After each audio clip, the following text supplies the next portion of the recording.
সাদা শাড়ি পরে বৃষ্টিতে ভিজে শরীরের ভাঁজ সবাইকে দেখাতে ভালো লাগে বুঝি। শরীরের তো সব অংশ বোঝাই যাচ্ছে। ছেলেদের দেখিয়ে কি মজা পাচ্ছেন খুব? তার থেকে এক কাজ করেন, শাড়ি খুলে রাস্তায় দাঁড়িয়ে ভিজেন, দেখবেন অনেক ভালো হবে। উপরোক্ত কথাগুলো বলে সাফরাত নিজের গায়ের কালো কোটটা খুলে শরণ্যর গায়ে জড়িয়ে দেয়। তারপর বড় বড় করে পা ফেলে চলে যায় নিজ গন্তব্যে। আকস্মিক এমন কথা আর কাজে শরণ্য বোকা বনে যায়। আর সাদা শাড়ি নিজেও জানতো, কিন্তু ভিজে গেলে যে শরীরের অংশ বুঝে যাবে তা তো সে ভাবতে পারেনি। শরণ্য ছেলেটার কথাগুলো ভেবে নিজের দিকে তাকায়, মাথা নিচু করে নিল। আরে ছেলেটাকে দেখতেও তো পারলাম না, একটা ধন্যবাদ দিব তাও হলো না।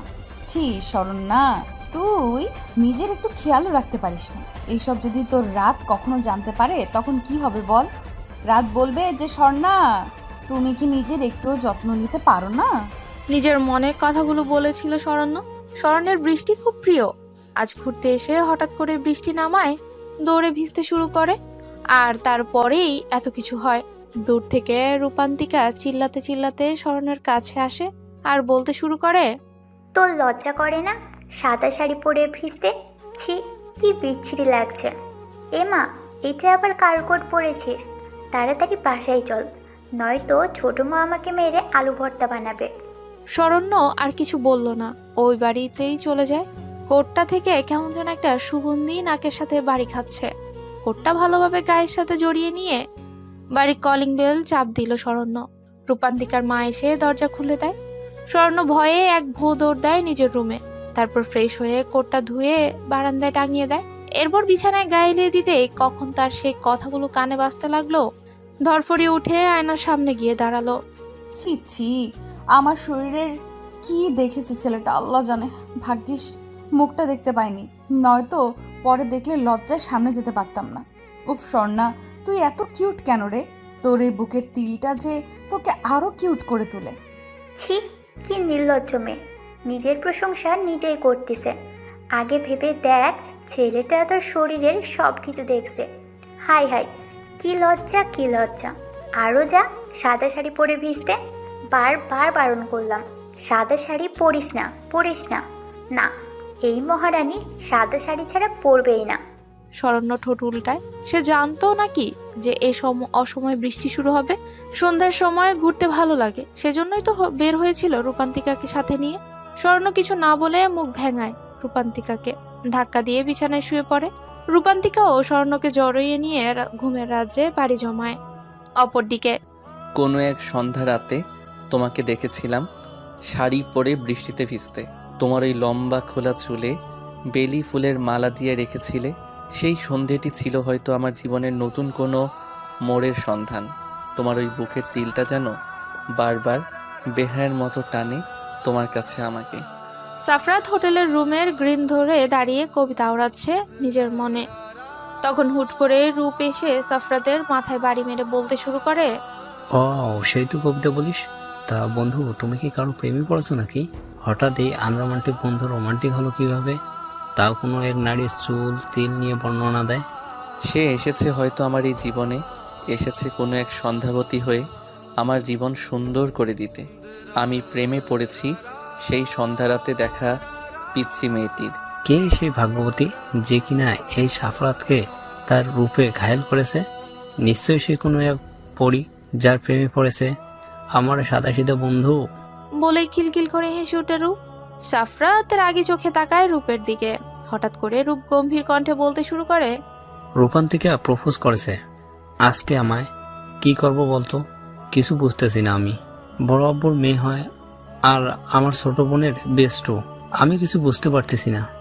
আজ যখন পার্কে ছিলাম তখন দেখি ওই আর আমার বোন পার্কে ছিল, তখনই রূপান্তিকা প্রপোজ করে।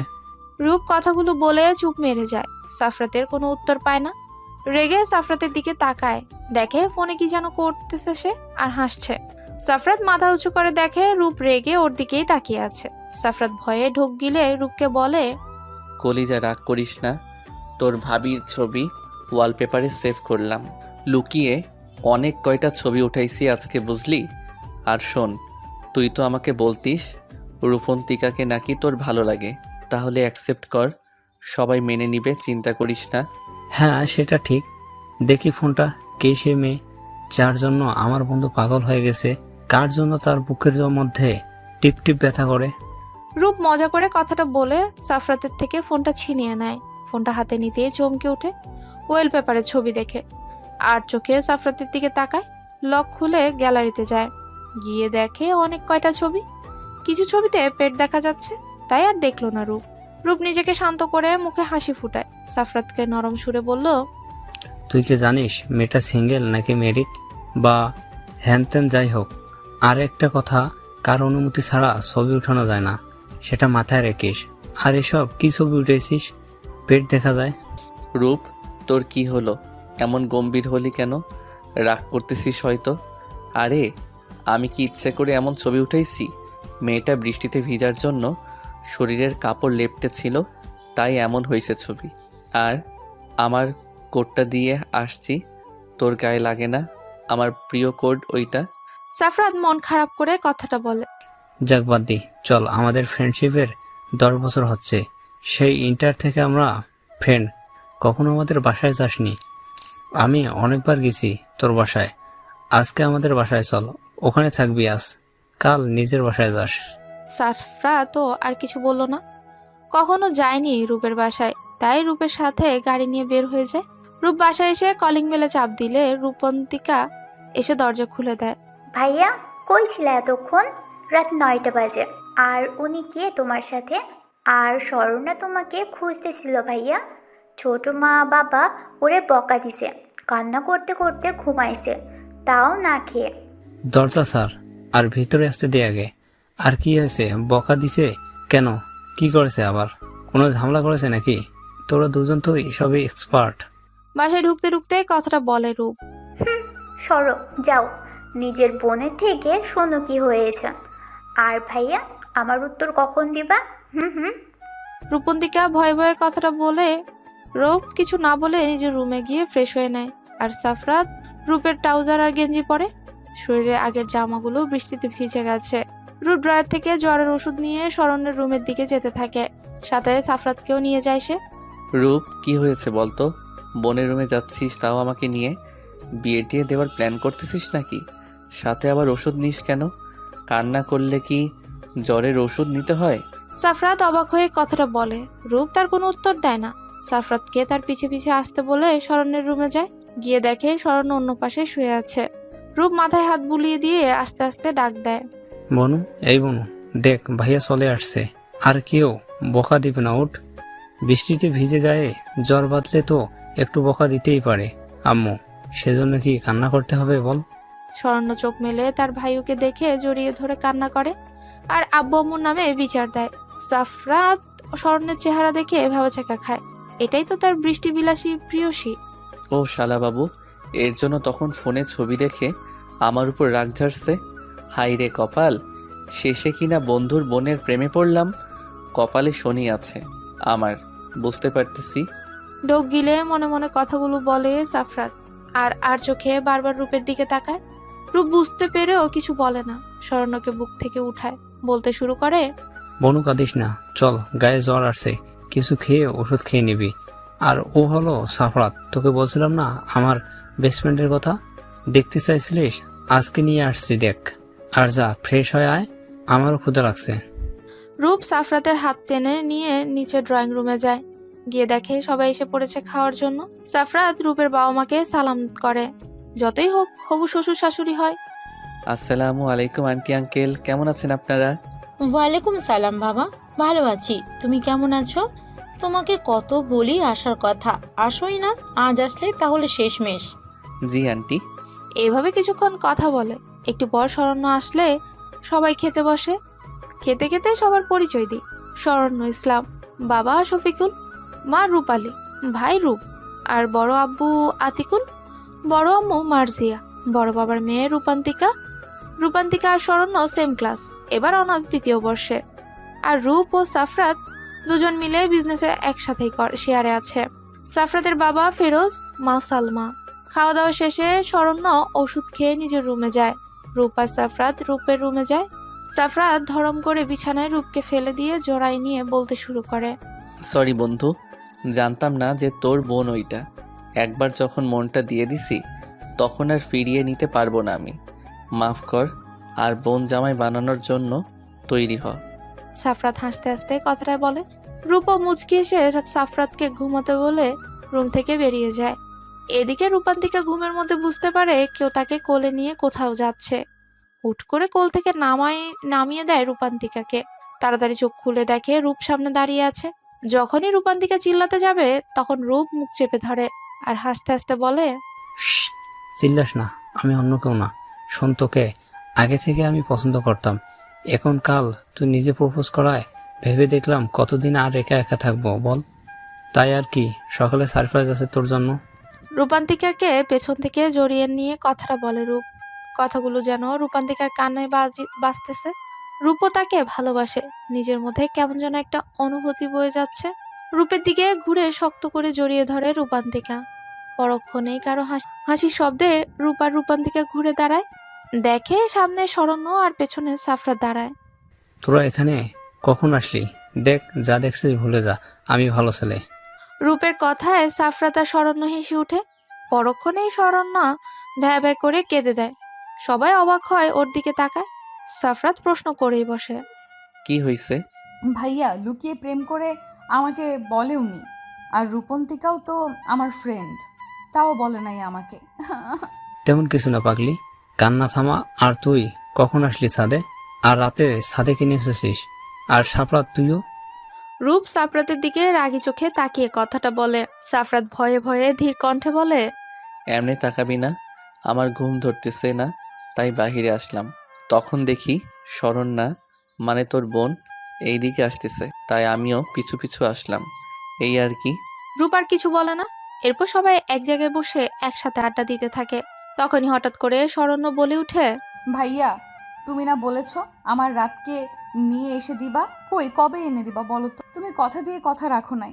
এমনকি আমার রাতও আমাকে কথা দিয়ে কথা রাখে নাই। সে আমাকে ছেড়ে চলে গেল, আর আসলো না। আমার রাত আমার সাথে বেইমানি করলো। শরণ্য মন খারাপ করে কথাটা বলে। রূপ বিরক্ত আর কিছুটা রাগী সুরে বলে, চুপ, আমাকে রাগাবি না। কে এই রাত? 5 বছরের ছবি এনে আমাকে বলতেছিস যে ভাইও আমাকে খুঁজে এনে দে। আমি কই পাবো তুই বলতো? সাফরাত, আমার বোনকে পাবনা দিয়ে আয় তো। চা কবেকার সে রাত আমি কখনো দেখি নাই। ও নাকি ছোট থাকতে একসাথে খেলেছে, এখন তাকে যাচ্ছে। ওর ছাড়া নাকি ও কাউকে বিয়ে করবে না। রূপের এই কথাটাই বাকি ছিল সাফরাতের শোনা। যাকে সে পছন্দ করে সে নাকি আবার অন্য কাউকে ভালোবাসে। সাফরাত রাগী চোখে শরণ্যের দিকে তাকায়। তারপর কি মনে করে রাতের ছবি দেখতে চায়। সাফরাত রাতের ছবি দেখে রূপের দিকে একবার তাকায়, স্বর্ণের দিকে একবার তাকায়, পরে নিজের দিকে তাকায়। স্বর্ণকে প্রশ্ন করে, আচ্ছা সন্ধ্যাবতী, তুমি তো সেই ছোটবেলায় দেখছো রাতকে, তাই না? এখন যদি সে অন্য কাউকে বিয়ে করে সংসার করে, আর তাহলে তুমি কি অন্য কাউকে বিয়ে করবে নাকি? তাই রাতকে ভুলে যাও, সে তো তোমার এতদিনের খোঁজ রাখে নাই। সাফরাতের কথায় রেগে গিয়ে সাফরাতের হাতে জোরে কামড় দেয় শরণ্য। সাফরাত চিল্লিয়ে উঠে বলেই বসে। রাক্ষসী! স্বর্ণ যেন তা কানেই নিল না, জোরে জোরে চিল্লিয়ে বলে উঠল, আমার রাত আমাকে ছাড়া কাউকে বিয়ে করতে পারে না। আমার রাত আমাকে কথা দিয়েছে সে আমাকে ছাড়া অন্য কাউকে বিয়ে করবে না। আর সে আমার কাছে একদিন ফিরে আসবে। আর যদি বিয়েও হয়ে থাকে তাও আমি রাতকেই চাই, মানে চাই। স্বর্ণের কথায় সবগুলো ওর দিকে অবাক আর বিস্ময় নিয়ে তাকিয়ে আছে আর ভাবে রাত এখন বড় হয়েছে, কিভাবে চিনবে তাকে। ও পাগলের মতো কথাবার্তা বলে সব। স্বর্ণ চিল্লাচিল্লি করে নিচে চলে যায়। হুট করে রূপ প্রশ্ন করে, কে সাফরাত, তুই সন্ধ্যাবতী বললি কেন স্বর্ণাকে? ওর নাম তো সন্ধ্যাবতী না, তুই কি পাগল হলি? বুঝবা না বন্ধু, দেখা হয় আমার কোনো কোনো সন্ধ্যায়, তাহলে বলো না শরণ্যা থেকে করি সন্ধ্যাবতী। তোর বোনের সাথে খুব মিল আছে এই সন্ধ্যাবতীর, বুঝলি? রূপান্তিকা কিছু না বুঝে মুখ ভ্যাটকায়। পরে সবাই নিজের রুমে গিয়ে ঘুমিয়ে পড়ে। সকালে সবাই খাওয়া দাওয়া করে ড্রয়িং রুমেই বসে আছে, রূপ কিছু বলবে সেটা শোনার জন্য। আর এইদিকে কাল থেকে আর শরণ্য কারোর সাথেই কথা বলেনি। ভাইও কি বলবা বলো, আমি ঘুমাবো। তোমার আজাইরা কথা শোনার জন্য আমি বসে নাই। রূপ শরণ্যের কথা কানে নিল না। ও এমনই, রাতকে নিয়ে বাজে কথা বললেই রেগে থাকে। একটু পর সবাই এসে পড়লে রূপ বলতে শুরু করে, আব্বু, তুমি তো আমাকে বিয়ের কথা বলো, তাই না? তাই ভাবছিলাম এবার বিয়েটা করেই নিই। তবে শর্ত একটাই, আমার পছন্দের মেয়ের সাথে আমার বিয়ে দিতে হবে। আমার পছন্দের মেয়ে আছে। রূপের কথায় সবাই তার দিকে কড়া দৃষ্টি নিক্ষেপ করে। রূপ ঢোক গিলে নেয়, আর সাফরাত রূপের কাণ্ডে মুচকে হাসছে। রূপ ওর দিকে রাগী চোখে তাকায়, তারপর আবার বলতে শুরু করে, মানে বলছিলাম কি বড় বাবা, তুমি না রূপন্তিকার জন্য ছেলে খুঁজতেছিলে, তো তোমার তো একটাই মেয়ে, ছেলে নাই, তাই তোমাদের ভালোর জন্য বলছিলাম কি রূপান্তিকাকে আমার সাথে বিয়ে দাও, বাড়ির মেয়ে বাড়িতেই থাকবে। আমি কিন্তু তোমাদের ভালোর জন্যই বলতেছি। রূপের এমন কথায় সবাই মুখ চাওয়াচাওয়ি করে হুহা করে হেসে দেয়। সাথে রূপের বাবা মা, রূপান্তিকার মা বাবাও সবাইও। রূপ বোকা হয়ে সবার দিকে তাকায়। তখন রূপান্তিকার বাবা বলে উঠে, ও আচ্ছা, আমি ভাবছিলাম তুই হয়তো আমার মেয়েকে ভালোবাসিস, কিন্তু এখন দেখি তা না, আমাদের ভালোর জন্য তুই এটা চাচ্ছিস। থাক বাবা, আমাদের ভালো চাইতে হবে না তোকে। আমার মেয়েকে যে পছন্দ করবে, ভালোবাসবে, তার সাথে রূপান্তিকার বিয়ে দেবো। একটা মেয়ে আমার যাতে ভালোবাসা পায়, দয়া না। রূপ এবার ফেসে গেল। সাফরাত এখনো হেসে যাচ্ছে, আর শরণ্য দাঁত দিয়ে নখ কাটছে, যেন এসব তার কোনো কাজ নেই। রূপ ঢোক গিলে জোরেই বলে বসে, আর বড় বাবা, আমি তোমার মেয়েকে ভালোবাসি, প্লিজ আমার সাথে বিয়ে দাও, তোমার মেয়েকে কষ্ট দিব না প্লিজ। রূপের কথায় এবার শরণ্য হেসে দেয়। তারপর রূপের বাবা বলতে শুরু করে, থাক, তোকে আর বলতে হবে না। শরণ্যা আমাদের সকালে বলেছে সবকিছু আমরা তারিখও ঠিক করেছি, কারো আপত্তি নেই এই বিয়েতে। আর 1 মাস পর তোদের বিয়ে, সবাই এখন থেকে রেডি হতে লাগো। কাঠ ছাপা মার্কেট করা সময় লাগবে। শরণ্যা কখন বললো? আজব তো। আরে দেখো কেমন নখ খাচ্ছে, এত কিছু কখন বললো ও? এমন ভাব নিয়ে আছে যেন কিচ্ছু জানে না। স্বর্ণ ওদের পাত্তা না দিয়ে চলে যায়। তখন শফিকুল বলতে লাগে, সকালে যখন আমরা শুয়েছিলাম তখন শরণ্যা তোর বড় আব্বু আম্মুর সবাইকে নিয়ে আমার রুমে আসে। প্রথমে আমি অবাক হয়েছিলাম যে এই সকালে এখানে আবার কি দরকার। শরণ্যা আমাকে কিছু বলতে না দিয়েই বলতে শুরু করছিল, আব্বু শোনো, ভাইও আর রূপন্তিকা একে অপরকে পছন্দ করে, তাই আমি চাচ্ছিলাম তোমরা সবাই মেনে নাও। আর রূপন্তিকার কোনো ভাই বোনও নাই, এইখানেই থাকবে, সবার ভালো লাগবে। কিন্তু মা, তুই যেটা বলছিস বুঝলাম, কিন্তু আত্মীয়র ভিতর কি বিয়ে দেওয়া ঠিক হবে? তুই বল, আমার ঝামেলা যদি হয়, তাই আমি এটা মানতে পারবো না। তোমরা কি আব্বু আম্মুকে চিনো না? বড় আব্বু তোমার মেয়েকে কি কখনো কষ্ট দিবে? তুমি কি চাচ্ছ যে রূপন্তিকা নয়তো ভাইও কিছু একটা করে বসুক? তারপর আর কি, সবাই বুঝে শুনে ঠিক করলাম সব কিছু। আর মেয়েটার কি হয়েছে সকাল থেকে গম্ভীর মুখে আছে বলতো? আমি দেখতেছি, ভেবো না, ও রাতের চিন্তায় মগ্ন। তোমরা বলো, এই রাতকে কোথায় পাবো আমি? এতদিন বিয়ে হয়েছে নাকি, আর চিনবো কিভাবে? এরপর সবাই সবার কাজে ব্যস্ত হয়ে পড়ে। রূপ আর সাফরাত রেডি হয়ে অফিসের উদ্দেশ্যে বের হয়ে পড়ে। অফিসে এসে রূপ দেখছে সাফরাতের মুড অনেক ভালো, তাই সাফরাতকে প্রশ্ন করেই বসে, কি হয়েছে বলতো? খুব চিল মুডে আছিস দেখতেছি তুই। আমার বোন কি তোর সাথে লাইন মারতেছে নাকি? কি ব্যাপার বন্ধু? আহা বন্ধু, তোর বোনকেই তো আমি বউ বানাবো। তোর বোন নিজে আমার বউ হতে চাইবে একদিন, দেখে নিস। তোর বোন না রাতকে ভালোবাসে। ও হুম হুম হুম, লা লা লা। সাফরাতের এমন গা ছাড়া কথায় কিছু সন্দেহ নিয়ে রূপ তার দিকে তাকায়। আবারও রাত পেরিয়ে সকাল হলো। শরণ্য ঘুম থেকে উঠে তার বিছানায় একটা চিঠি পায়। চিঠিতে যা লেখা আছে সেটা পড়ে জোরে জোরে চিল্লাতে থাকে আর নাচতে শুরু করে। চিঠিতে লেখা ছিল, আমার সন্ধ্যাবতী অভিমান করে আছো বুঝি? অভিমান করো না, খুব তাড়াতাড়ি আমি তোমার কাছে ফিরে আসবো। তবে আশা করি তুমি নিজে আমাকে খুঁজে নিবা। এতদিন আড়ালে ছিলাম আমি তোমার থেকে, এটা দেখার জন্য যে তুমি কি সত্যি আমার জন্য অপেক্ষা করে আছো, নাকি আমাকে ভুলে অন্য কাউকে নিয়ে মত্ত আছো। কিন্তু না, দেখলাম তুমি আমাতেই সীমিত রয়েছো। আশা করি আরও কিছুটা অপেক্ষা করবা। কোনো এক সন্ধ্যা রাতে তোমায় দেখা দিব আমার সন্ধ্যাবতী। আজ থেকে না হয় আমি তোমায় সন্ধ্যাবতী নামটা দিলাম তোমাকে। আমার সন্ধ্যাবতী তুমি। ইতি, তোমার সেই ছোট বন্ধু রাত। এমন মরিস না, কি আসছিল তোর রুমে? আর এই সিটি কই পেলি? আর হ্যাঁ, এবার তো শান্তি তোর রাত ফিরে এসেছে, আমাকে আর জ্বালাবি না। তোর জ্বালায় আমার জীবন শেষ। সর এখান থেকে, যা, এত লাফাস না। কার না কার লেখা এই চিঠি? চুপ, দেখো আমার রাত ফিরে এসেছে।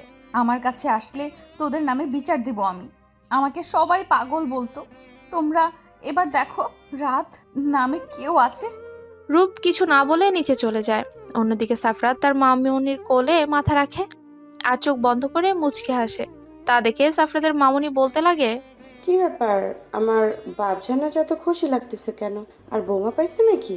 কতদিন থেকে বলতেছি বিয়ে করে একটা নাতি নাতনি খেলবো, তা না।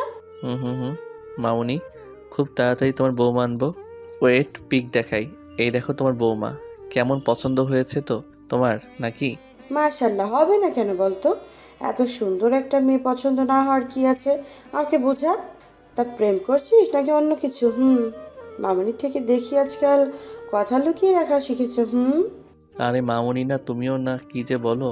আমি পছন্দ করি, তোমার বৌমা তো রাত নামের একজনকে পছন্দ করে।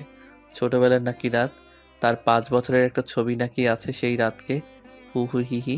সালমা বেগম না বুঝে সাফরাতের দিকে তাকায়। পরক্ষণে কিছু মনে পড়তেই খিলখিল করে হেসে ওঠে আর সাফরাতের মাথায় বাড়ি মেরে বলে, মেয়েটা কে সব বলে দে। সকাল 10টা। স্বর্ণর কলেজ বন্ধ থাকায় কলেজে না গিয়ে শুয়ে আছে আর ভাবতে লাগলো সেই 14 বছর আগের ঘটনা। তখন স্বর্ণের বয়স ছিল 6 বছর, ক্লাস 1-এ ভর্তি হয়েছিল।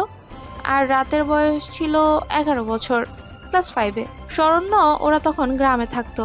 তার ছিল পাশের গ্রাম, রাত ছিল পাশের গ্রামে। প্রতিদিন স্বর্ণ একটা ছোট্ট পার্ক আছে, সেখানে খেলা করতে যেত।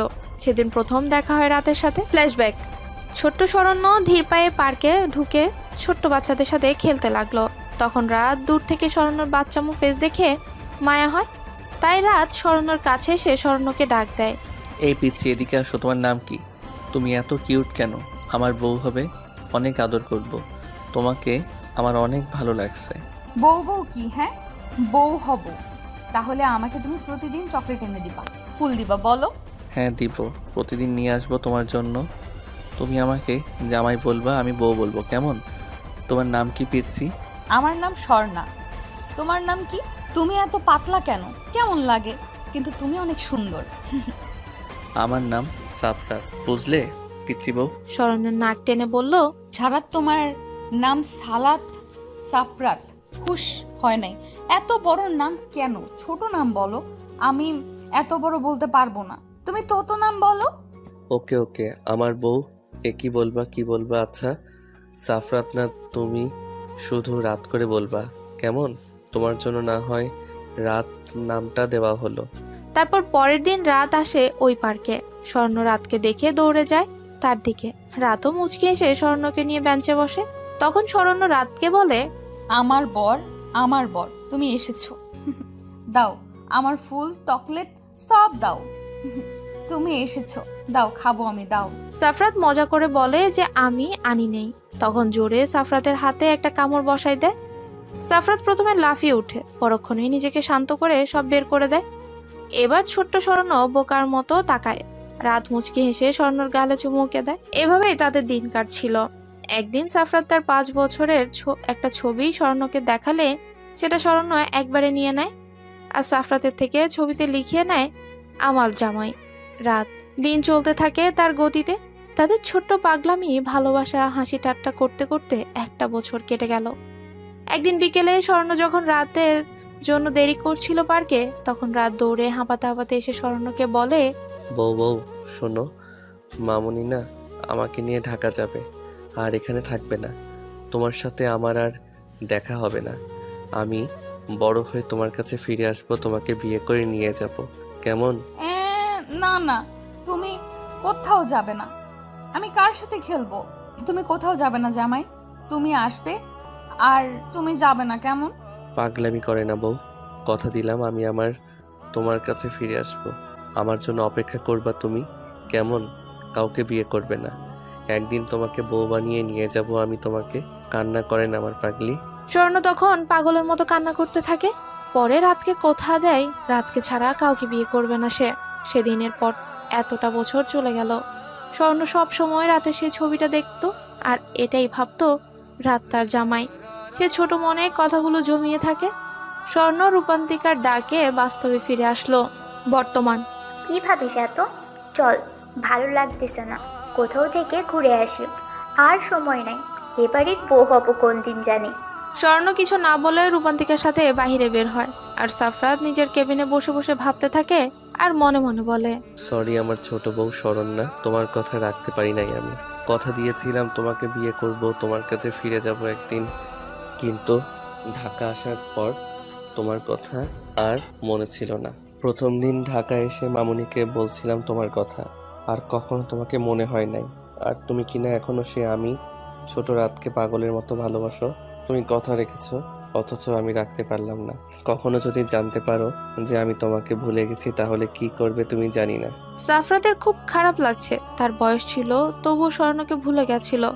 আর ছোট্ট স্বর্ণ সব মনে আছে। রূপ সাফরাতের কেবিনে এসে দেখে সাফরাত কিছু ভাবছে। রূপ সাফরাতের মাথায় চাটি মেরে বলে, কি দরকার ছিল স্বর্ণার রাত সাজার? ও রাতকে সত্যি ভালোবাসে।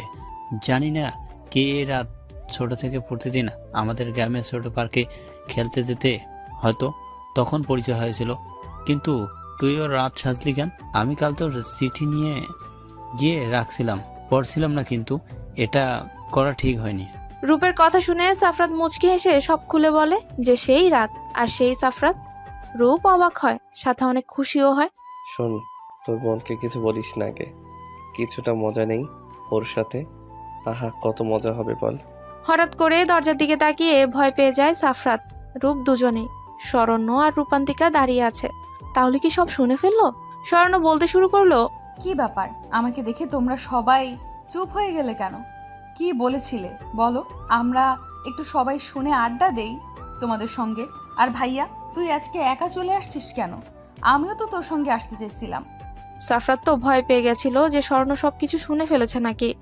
শুনতে পারেনি ভেবে এবার হাসি মুখে বসে স্বর্ণকে বলতে শুরু করলো, কি ব্যাপার, তোমরা এখানে কি করতেছো? অফিস টাইমে তোমরা অফিসে আসছো কিসের জন্য? তোমরা ঘুরতে চাইলে অন্য কোথাও ঘোরো। এটা অফিস, কাজ করতে হয়, অন্য কিছু না। সাফরাতের কথায় স্বর্ণ রেগে যায়। অযথা তাদেরও তো অফিস, তাও নাকি তাদের আসা যাবে না। স্বর্ণ রেগে তার ভাইকে উড়াধুরা বকাশবকি শুরু করতে লাগলো। স্বর্ণকে রেগে কথা বলতে দেখে সাফরাত বেশ মজা পাচ্ছে। এইটুকুতেই মেয়েটা এত রেগে যায়? ছোট থেকে এটা তার স্বভাব। এবার রূপ চুপ থাকতে পারলো না। সাফরাত আর স্বর্ণাকে ঝাড়ি মারতে শুরু করলো। তারপর দুজনেই চুপ মেরে যায়। এরপর সবাই মিলে কিছুক্ষণ আড্ডা দিয়ে মার্কেটের উদ্দেশ্যে বের হয়ে পড়ে। মার্কেটে গিয়ে সবাই বেশ কিছু কেনাকাটা করার পর যখন রেস্টুরেন্টের উদ্দেশ্যে রওনা দিবে, তখন হুট করে কোথা থেকে একটা ছেলে এসে স্বর্ণাকে জড়িয়ে ধরে। সেখানে সাফরাত ছিল। সাফরাত তো রাগী চোখে তাদের দিকে তাকিয়ে আছে যে এখানে হচ্ছেটা কি। এমন হুট করে জড়ায় ধরার জন্য স্বর্ণ কিছুটা ভড়কে যায়। পরক্ষণে ছেলেটাকে দেখে কিছুটা রাগী ভাবে তাকায়, কিন্তু ছেলেটা কিছু না বলেই স্বর্ণার গালে একটা ছোট্ট কিস করে সেখান থেকে চলে যায়। আর যাওয়া হওয়ার আগে বলে যায়, বেব, তোমার জন্য আজকে রাতে সারপ্রাইজ আছে। রূপ এবার কিছু বুঝতে না পেরে স্বর্ণাকে প্রশ্ন করে বসে, কারণ তার মাথায় কিছুই ঢুকলো না। হুট করে কোথা থেকে একটা ছেলে এসে এভাবে জড়িয়ে ধরে আবার কিস করে চলে গেল, কিচ্ছু বলার সুযোগ না দিয়েই। তার উপর তাদের দিকে আগে থেকেই সাফরাত রাগে চোখে তাকিয়ে আছে। ছেলেটা কে? এমন হুট করে এসব কি করে যাচ্ছে? আর তুইও কিছু বললি না? এটা কোন ধরনের বেয়াদবি বলতো আমাকে? আশেপাশে কাউকে দেখে না নাকি? আর কিসের সারপ্রাইজের কথা বলে গেল? তুই কি চিনিস ছেলেটাকে? একসাথে এত প্রশ্ন কেউ করে নাকি? চিনি আমি, আমাদের কলেজের সিনিয়র। আমার 4-5 বছরের বড় হবে হয়তো। আমাকে কয়েকবার প্রপোজ করেছিল, কিন্তু একসেপ্ট করি নাই। তারপর তো প্রায় 1 মাস দেখা হয়েছিল না। আজকে হুট করে কোথা থেকে আসলো কে জানে। বাহ, সেজন্য রাস্তাঘাটে এমন নোংরামি হবে নাকি? কোনো কমন সেন্স নাই। যত সব রূপ, থাক অফিস রেখে এখানে এসে আছে, আমি গেলাম, টাটা। সাফরাত সেখান থেকে চলে যায়। স্বর্ণ বোকার মতো তাকায়, হলোটা কি এখানে? রূপ বুঝলো সাফরাত রেগে গেছে, সেজন্য রূপান্তিকা স্বর্ণকে নিজের মতো করে থাকতে বলে সাফরাতের পিছে দৌড় মারে। স্বর্ণ আর রূপান্তিকা কিছু না বলে রেস্টুরেন্টে ঢুকে খাওয়া দাওয়া করে বাসায় চলে যায়। সাফরাত সেখান থেকে অফিসে না গিয়ে বাসায় চলে যায়। রূপ কিছু বলল না। রাতে স্বর্ণর ফোনে একটা মেসেজ আসে। মেসেজ পেয়ে নিচে দৌড় মারে স্বর্ণ। নিচে গিয়ে যা দেখে তা দেখে অবাকে চরম পর্যায়ে চলে যায়। তার মানে মেসেজে লেখা ছিল, আমার শরণ্য রানী, আমি ফিরে এসেছি তোমার লাইফে। বড্ড ভালোবাসো আমায় জানি আমি। সেই ছোটবেলায় আমাকে দেখেছো, আমার সাথে খেলেছো, তবুও কখনো ভুলে যাইনি আমাকে। এতটা ভালোবাসো আমায়। তোমাকে বলছিলাম যে ফিরে আসবো একদিন, তোমাকে বউ বানিয়ে নিয়ে যাব। আমি ফিরে এসেছি। এতে তোমার পিচ্ছি বড় রাত। স্বর্ণ নিচে নেমে দেখে রাতুল দাঁড়িয়ে আছে। রাতুল বলতে মার্কেটে যে ছেলেটা স্বর্ণকে জড়িয়ে ধরেছিল। স্বর্ণ ভাবতেই পারেনি রাতুলই তার রাত। স্বর্ণ দৌড়ে গিয়ে রাতুলকে জড়িয়ে ধরে বলতে শুরু করে, রাত, তুমি আমার রাত। এতদিন বলো নাই কেন আমাকে? কত ভালোবাসি তোমায় জানো, কত মিস করছি তোমায়। আর এতদিন পর নিজের পরিচয় দিলে আমাকে, কেন এমন করলে আমার সাথে? রাতুল স্বর্ণকে দুহাত দিয়ে জড়িয়ে নিয়ে স্বর্ণর মাথায় হাত বুলিয়ে দেয়। এতক্ষণে স্বর্ণ দৌড়ে আসা দেখে সবাই বাইরে আসে, এসেই দেখে এসব কাণ্ড। তার থেকে বড় কথা, রূপ শক্ট খাইছে। এই রাত হলে সাফরাত কি মিথ্যা কথা বলল? রূপ কিছু না বলে নিজের রুমে গিয়ে সাফরাতকে ফোন দেয়। কি সমস্যা, ফোন দিছিস কেন? কেমন ভাই তুই? মনের খেয়াল রাখতে পারিস না? যার তার সাথে মিশতে দেশ। কি বলবি বল, তাড়াতাড়ি ঘুমাবো আমি। কুল কুল বন্ধু, বুঝতেছি না এখন কেমন করে বলবো তোকে কথাটা। যে রেগে আছিস তার উপর না জেনে আমার কথা শুনলে স্টক না করিস।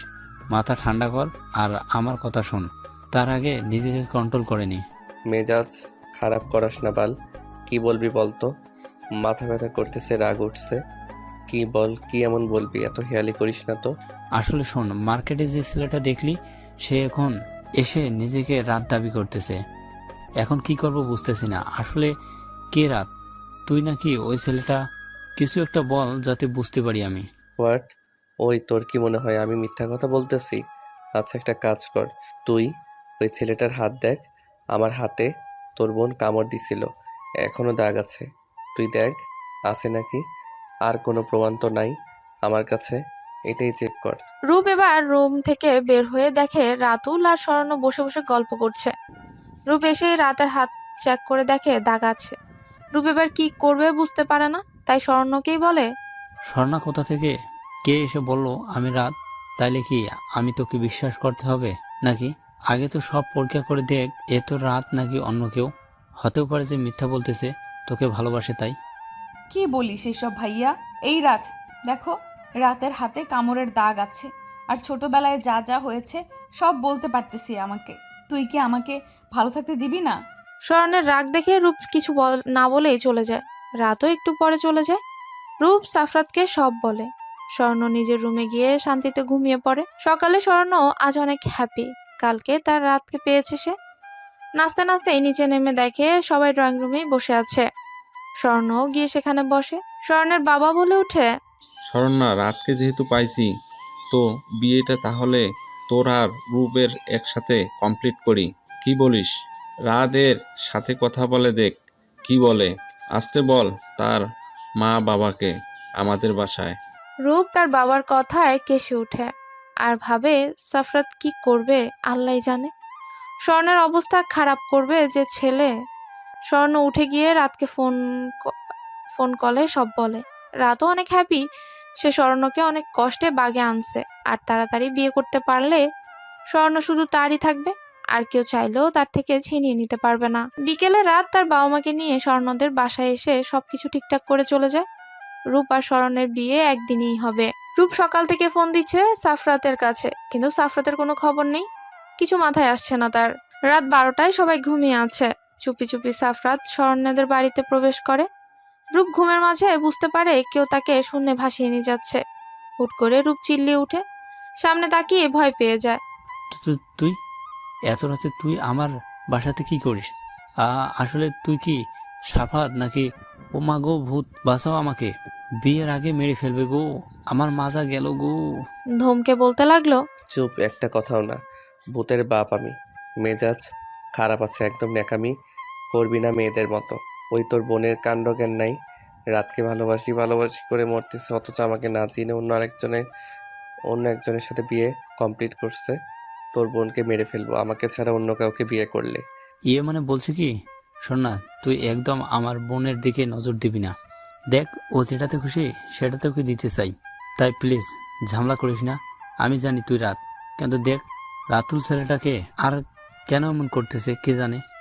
আর যাই হোক, ছেলেটা স্বর্ণাকে ভালোবাসে, তাই প্লিজ ভালো থাকতে দে ওদের, ওদের মাঝখানে আসিস না। কি বললি তুই? রূপ, তুই ঠিক আছিস? বলতো আমাকে, কি বলতেছিস তুই এসব? তুই ভালো করে জানিস এই কয়দিনে তোর বোনকে কতটা ভালোবাসি, আর সেই তুই কিনা আমাকে এসব বলতেছিস? দেখ, রাগাবি না আমাকে। আমি খোঁজ নেওয়ার চেষ্টা করতেছি, ছেলেটা কি চায় আর কে সে যে নিজেকে রাত বলে দাবি করে, আর এমনকি রাতের চিহ্ন তার মাঝে। দেখ জানি তুই কতটা ভালোবাসিস স্বর্ণাকে, তবুও আচ্ছা যা, ভালো বুঝিস কর। তো আমার বোন যদি কোনো কষ্ট পায় তোর থেকে, তাহলে কিন্তু ছেড়ে কথা বলবো না, আমি বলে দিলাম। ওইটা আমার নয়নের মণি, খুব ভালো করে জানিস তুই। ও যখন যা চায় তাই দিয়েছি আমি। চিন্তা করিস না সেসব নিয়ে। শোন, একা তো আর প্ল্যান করা যায় না, তাই তোকে নিয়ে প্ল্যান করব। আর সেজন্য ছাদে আনলাম, কিন্তু এত রাতে ছাদে না থাকাই ভালো। চল তো রুমে যাই আগে। আর হ্যাঁ, ক্ষুধা লাগছে, খাবার দে, না খেয়ে আছি আমি। রূপ আর সাফরাত নিচে নেমে আসে। রূপ সাফরাতের জন্য খাবার এনে দেয়। সাফরাত খেয়ে রূপকে তার সব প্ল্যান বলে। সাফরাতের কথায় রূপ রেগে যায়। রেগেই বলতে শুরু করে, ওই কি ভাবছিস তুই, আমাকে বলতো। তোর তো দেখি সাহস বেড়ে গেছে, আমার বোনকে নিয়ে তুই আমার সাথে প্ল্যান করতে বসছিস আর কিছু বলতেছিস আমি এমন করব তোর জন্য, তাই না? লাত্তি খাবি, সর যা। প্লিজ কলিজা, আমার রাগ করিস না। দেখ, তুই ছাড়া তো আমার আর বেস্ট ফ্রেন্ড নাই, তুই তো কারোর সাথে মিশতে দিস নাই। তাই তুই আমার যে শালা হওয়ার আগে কিন্তু আমার বন্ধু, তাই প্লিজ না করিস না, যা বলতেছি রাজি হ। প্লিজ কলিজা আমার, প্লিজ। তুই ছাড়া কিন্তু আর কোনো রাস্তা নাই। ওকে ওকে ওকে, থাক আর বলতে হবে না।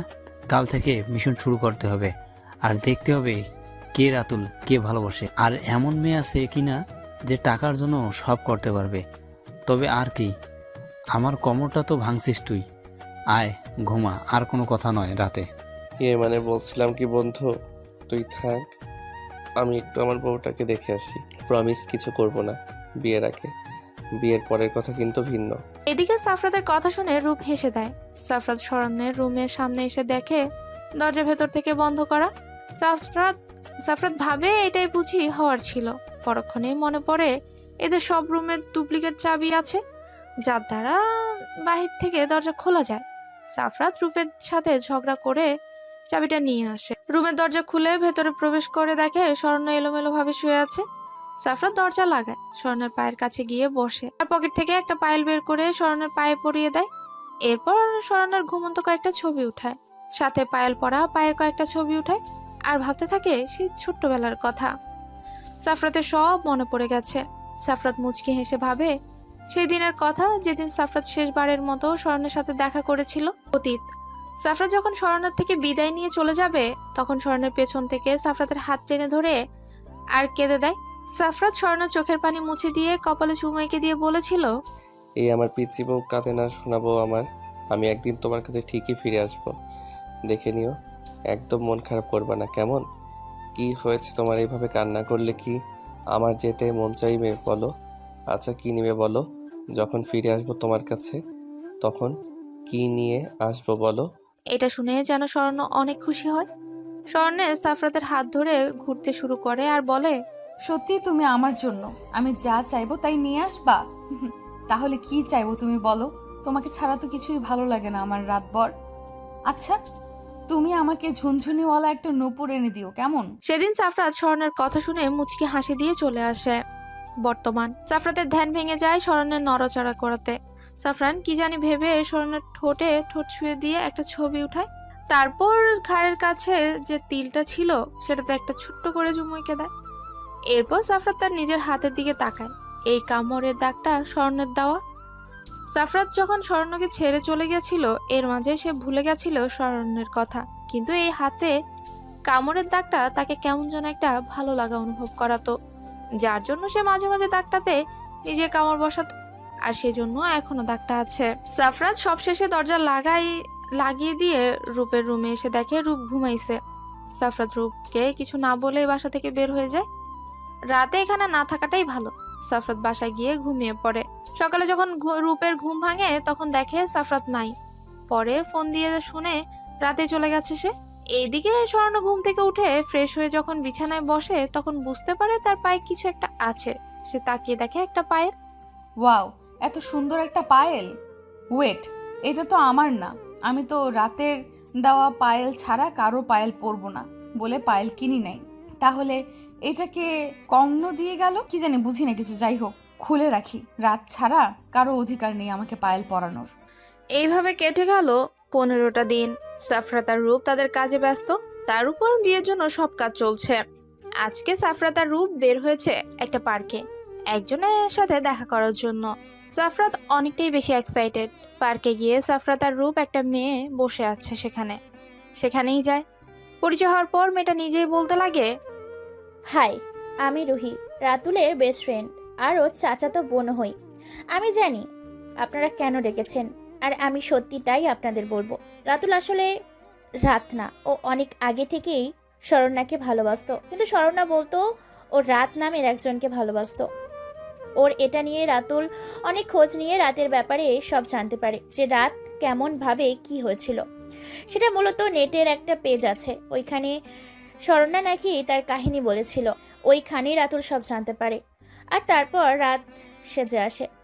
ও এই ব্যাপার, কিন্তু তার হাতে দাগ আছে, সেটা কিভাবে কি করলো ও? আর তুমি না ওর বেস্ট ফ্রেন্ড, তাহলে সব সত্যি বলতেছো কেন আমাদের? তুই চাও না তোমার ফ্রেন্ড শরণ্যাকে বিয়ে করুক? ফ্রেন্ডরা তো চাই বন্ধু ভালো থাকুক। এই শালা থাম, তুই তো সত্যি সত্যি শুনতে আসিস, এখন আবার এমন করিস কেন? নাকি তুই চাচ্ছিস যে রাতুল স্বর্ণাকে বিয়ে করে নিক? সর যা, ভাগ। আর রুমি, তুমি বলো এখন উপায় কি? তুমি সত্যি বলতেছো এর পেছনের কারণ আছে, তা বুঝতেই পারতেছি না আমি, তাই শর্ট করে বলে ফেলো। আমি রাতুলকে ভালোবাসি সেই ছোট থেকে।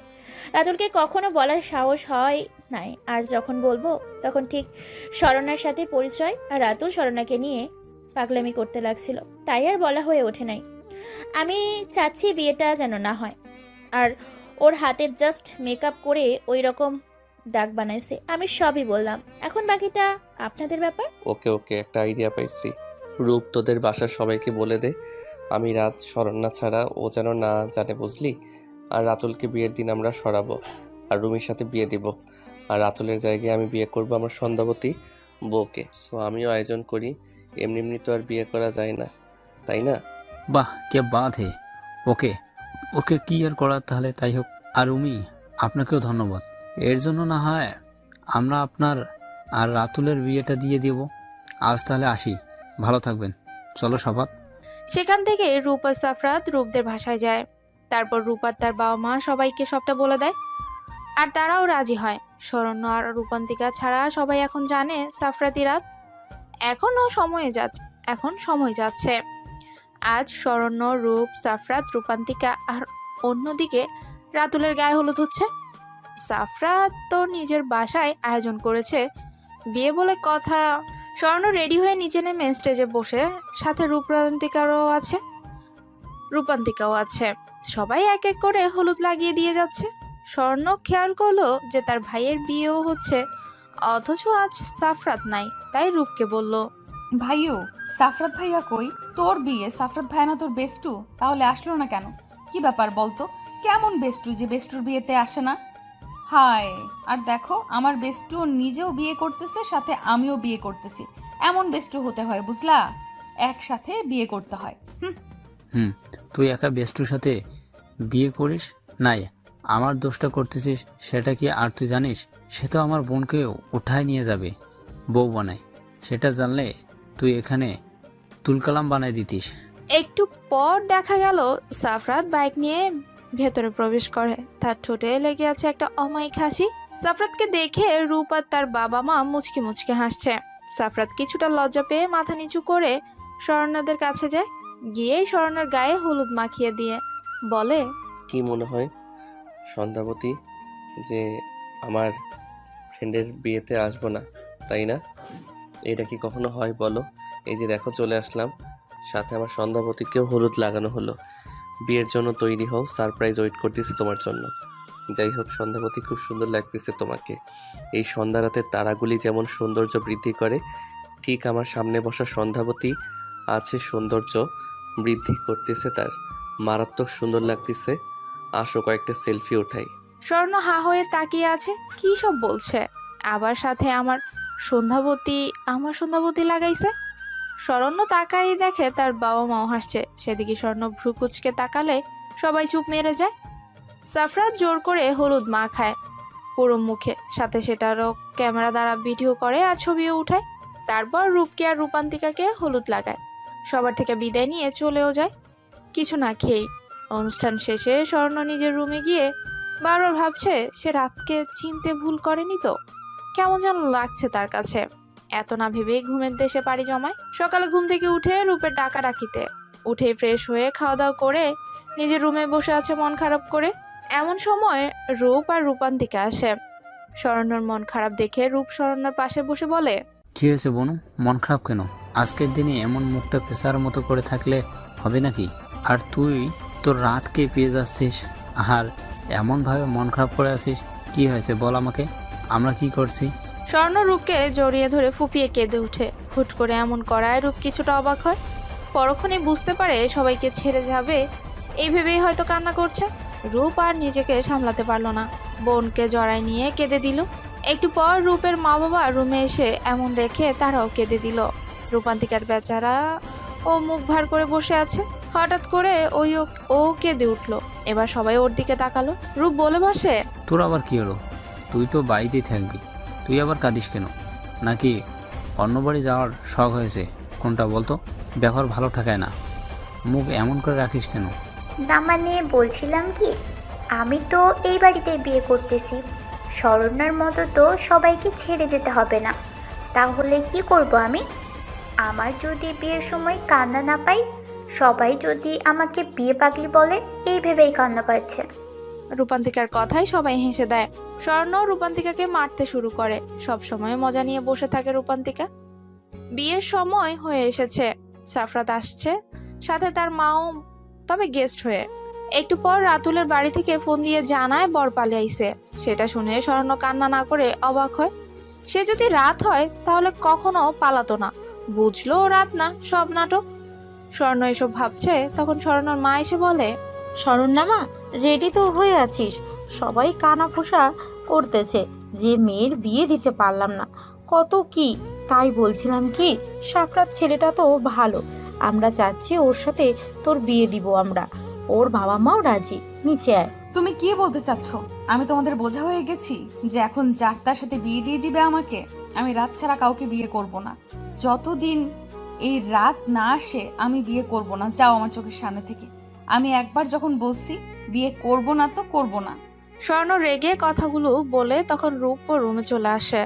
স্বর্ণ রাজি হচ্ছে না দেখে রূপ কিছুটা রেগে যায়।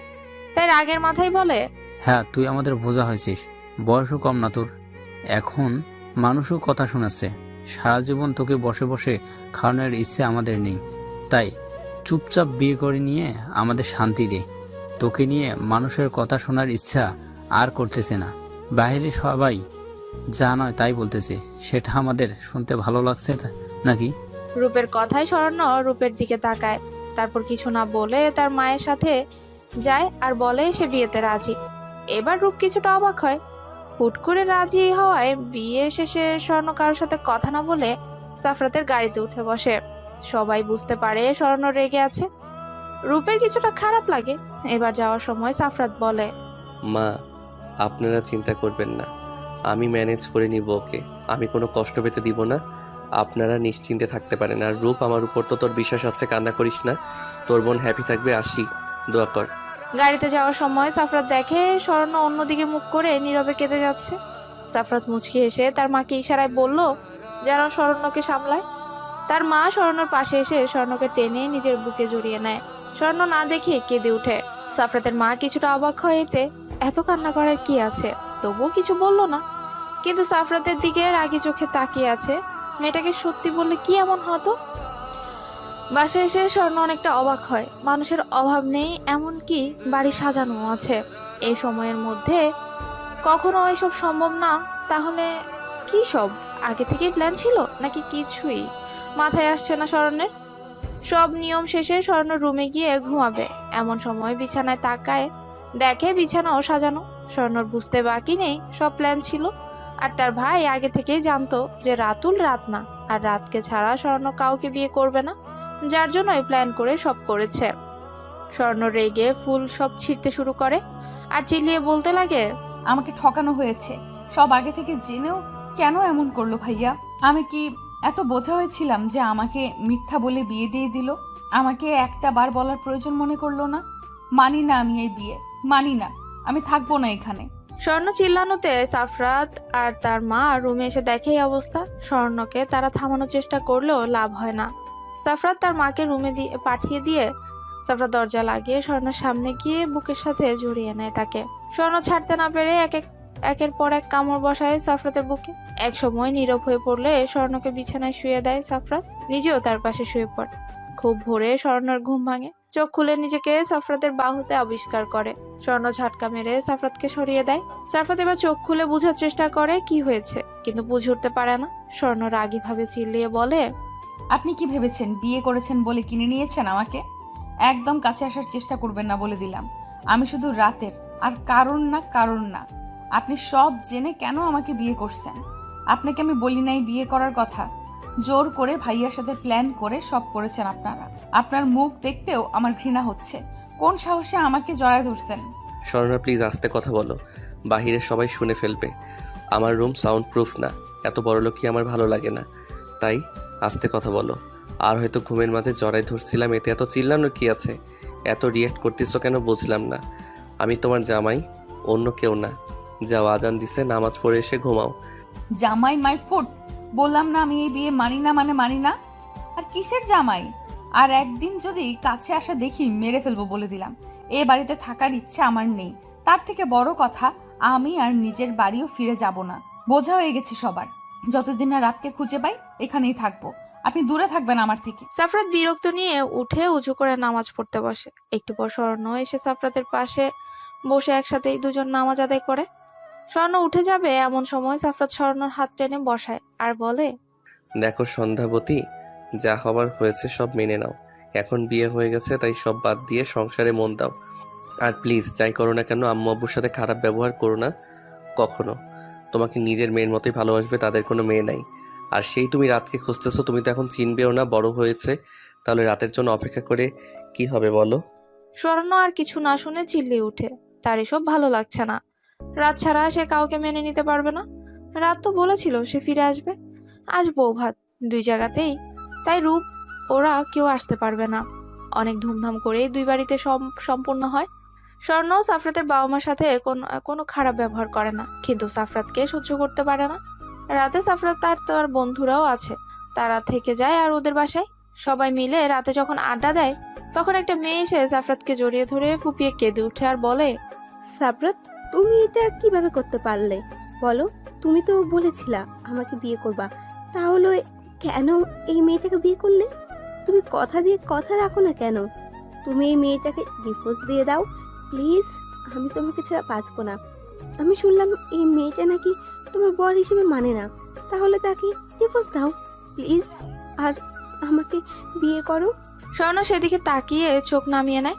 সাফরাত কি করবে বুঝে উঠতে পারছে না। মেয়েটা তার মামাতো বোন মিতু, তার থেকে 10 বছরের ছোট, মাত্র ক্লাস 10-এ পড়ে। ছোট থেকে সাফরাতের সাথে বেশি মিশতো আর বলতো সাফরাতকে বিয়ে করবে। সাফরাত তখন বলতো বিয়ে করবে না। সব ঠিকই ছিল, সাফরাত ভাবতো ছোট্ট মেয়ে তাই এমন করে, কিন্তু না, এক সময় সেটা পাগলামিতেই পরিণত হয়। ক্লাস 10-এ থাকতে হাত কাটতে শুরু করে। তাই সাফরাত সবকিছু সামলানোর জন্য বলেছিল মিতু বড় হলে বিয়ে করবে। সাফরাত মিতুকে নিজের থেকে সরিয়ে বলে, মৃত্যু এমন পাগলামি করিস না বোন, তুই বড় হচ্ছিস, বোঝার চেষ্টা কর। আর ও না, ওইটা তোর ভাবি শরণ্যা নাম, ভাবি বলবি কেমন? তোকে আমার থেকে সুন্দর ছেলে এনে দিব, চিন্তা করিস না। আমি তোর 10 বছরের বড়, তোকে কিভাবে বিয়ে করব বল? সেদিন তোকে সান্ত্বনা দেওয়ার জন্য বলছিলাম বিয়ে করব, তাই সেটা নিয়ে বসে থাকিস না। যা রাত হয়েছে ঘুমা। মিতু সাফরাতের কথায় রেগে যায়। এখন সব দোষ স্বর্ণর ভেবেই স্বর্ণকে গিয়ে ধাক্কা মারে। স্বর্ণ সেদিকে তাকায়, নিজেকে সামলিয়ে নেয়, কিছু বলে না। স্বর্ণ চুপ থাকাতে মিতু আরো রেগে গিয়ে স্বর্ণকে থাপ্পড় মারে 3-4টে। স্বর্ণ গালে হাত দিয়ে চুপ করে থাকে, তবু একটা টু শব্দ করে না। সবাই হতবাক হয়ে স্বর্ণর দিকে তাকায়। মিতু আবারও মারতে যাবে, তার আগে স্বর্ণ হাত ধরে নিজের সাথে জড়িয়ে নেয়। মিতু এবার কান্না করে দেয়। স্বর্ণ এবার মিতুর মাথায় হাত দিয়ে বলে, আপনি আমার অনেক ছোট, তাই তুমি করেই বললাম। কান্না বন্ধ করো। আমি তোমার সারাফাতকে তোমার থেকে কেড়ে নিব না, কথা দিলাম। আমার উপর বিশ্বাস রাখতে পারো। তোমার মতো আমিও অন্য কাউকে ভালোবাসি। আমি নিজে কথা দিলাম তোমাকে সারাফাতের সাথে বিয়ে দিব। আমি অন্যদের মতো কথা দিয়ে পালিয়ে যাই না। নিজের কথার গুরুত্ব বুঝি আর রাখিও। স্বর্ণের কথায় মিতু শান্ত হয়। সাফরাত রেগে যায় অনেকটা, কিন্তু কিছু না বলে চলে যায় নিজের রুমে। আর মনে মনে ভাবে যে সাফরাত কি ভুল করেছে, এখন স্বর্ণকে সত্যিটা বলে দেওয়া উচিত ছিল। নয়তো ওর সামনে কিছু ঘটবে যা কারোর জন্য ভালো হবে না। সাফরাতই তো রাত, সেটা জানলে কি স্বর্ণ মিতুকে কথা দিত? সাফরাতের মাথায় কাজ করা বন্ধ করে দেয়। সাফরাত শুয়ে শুয়ে সব ভাবছে আর স্বর্ণের জন্য অপেক্ষা করছে। অনেক অপেক্ষার পরও স্বর্ণ রুমে না আসায় বাইরে বের হয়। পাশের রুমে দরজা খোলা দেখে তাকায়, দেখে স্বর্ণ আর মিতু একসাথে শুয়ে আছে। তাই নিজের রুমে গিয়ে শুয়ে পড়ে সে। সকালে স্বর্ণ ঘুম থেকে উঠে নিচে গিয়ে ঘরে যায়। গিয়ে দেখে তার শাশুড়ি মা রান্নাঘরে রান্না করার জন্য সব রেডি করছে। স্বর্ণকে দেখে বলে, আরে মা, তুই এইখানে কি করছিস? তোকে কে আসতে বলেছে? তুই নতুন বউ, তুই এত সকালে এখানে কি করছিস? যা নিজের রুমে যা, তো বাবাই দেখলে আমাকে বকাবকি করবে। আমি কফি বানাই দিচ্ছি, সাফাতকে নিয়ে গিয়ে দে। আর তোর বাবাইকেও। মিতু কই আছে? ওরেও ডেকে ওঠা একটু, ওর সামনে পরীক্ষা, বাসায় দিয়ে আসতে হবে। তুই যা গিয়ে ড্রয়িং রুমে বস। আরে মা, কি বলো? তুমি না কাল বললা আমি তোমার মেয়ে, তাহলে নতুন বউ হলাম কিভাবে? আর ভালো লাগতেছে না রুমে বসে থাকতে, তাই তোমাকে হেল্প করতে চলে আসলাম। চিন্তা করো না, আমি সব রান্না করতে পারি। বাপের বাসায় বসেছিলাম না, রান্না করতাম মাঝে মাঝে আমি, তাই সব শিখে নিয়েছি। তুমি এক কাজ করো, কি কি করব বলে দাও, আমি করে নিচ্ছি। স্বর্ণ জোরাজুরি করতে লাগে সালমা বানুর সাথে, তাই উনিও আর কিছু বলে না। দুজন মিলেই রান্না করে। এর মধ্যে সাফরাত আর মিতুকে কফি দিয়ে আসতে কাজের লোক। রান্না শেষে যখন স্বর্ণ রুমে যাবে তখন সালমা বলে ওঠে, স্বর্ণা, একটা কথা বলি মা তোকে। দেখ, আমার ছেলে তোকে পছন্দ করে বিয়ে করেছে, তুইও মেনে নে। ভালোবাসা হারাস না। আমার ছেলে কখনো কোনো কষ্ট পেতে দিবে না তোকে, এটা বিশ্বাস রাখতে পারিস। আমি জানি আমার ছেলে কেমন, সেই দিক থেকে তোকে বলতেছি, ঠকবি না কখনো আমার ছেলের কাছে। ওকে মেনে নেওয়ার চেষ্টা কর, দেখবি অনেক সুখী হবি। সালমা বানুর কথায় স্বর্ণ অনেকটা রেগে যায়, কিন্তু নরম সুরে কিছু কথা বলে যা শুনে সালমা বানু অনেকটা অবাক হয়। স্বর্ণ যাওয়ার দিকে তাকিয়ে থাকে আর মনে মনে বলে, এই মেয়েটা কি পাগল হয়েছে? না মানুষ ভালোবাসে ঠিক, কিন্তু ছোটবেলা ভালোবাসা নিয়ে পড়ে আছে। আর এই সাফায়াতকে নিয়ে আর পারি না বললে কি হয় ওই রাত। আর এই মেয়ে দিন দিন যে পাগলামি করতেছে, সাফায়াত সত্যি কথা না বললে কোনোদিন জানি এই বাড়ি ছেড়ে চলে যাবে। স্বর্ণ যাওয়ার আগে বলে যায় যে, আপনার ছেলে আমাকে যতই ভালোবাসুক আর পছন্দ করুক, আপনাকে একটা কথা বলে রাখি, আমি অন্য কাউকে ভালোবাসি। তাই প্লিজ এইসব বিষয় নিয়ে আমি কিছু শুনতে চাই না। আপনার সাথে আমি খারাপ ব্যবহার করতে চাই না, সেজন্য বেশি কিছু বলবো না। আপনিও এই বিষয় নিয়ে কিছু বলবেন না।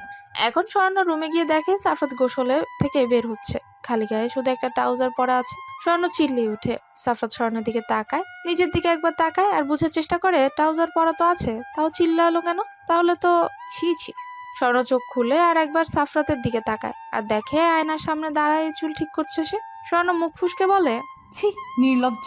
সাফরাত একবার আর চোখে তাকায় আর দেখে বলে, যাও রেডি হয়ে আসো। ও না গোসল করে আসো, তোমার বাড়ি থেকে মানুষ আসবে তোমাকে নিতে। তাড়াতাড়ি করো, মুখটা এমন করো না, গো ফাস্ট। ও হ্যাঁ, শাড়ি পরো।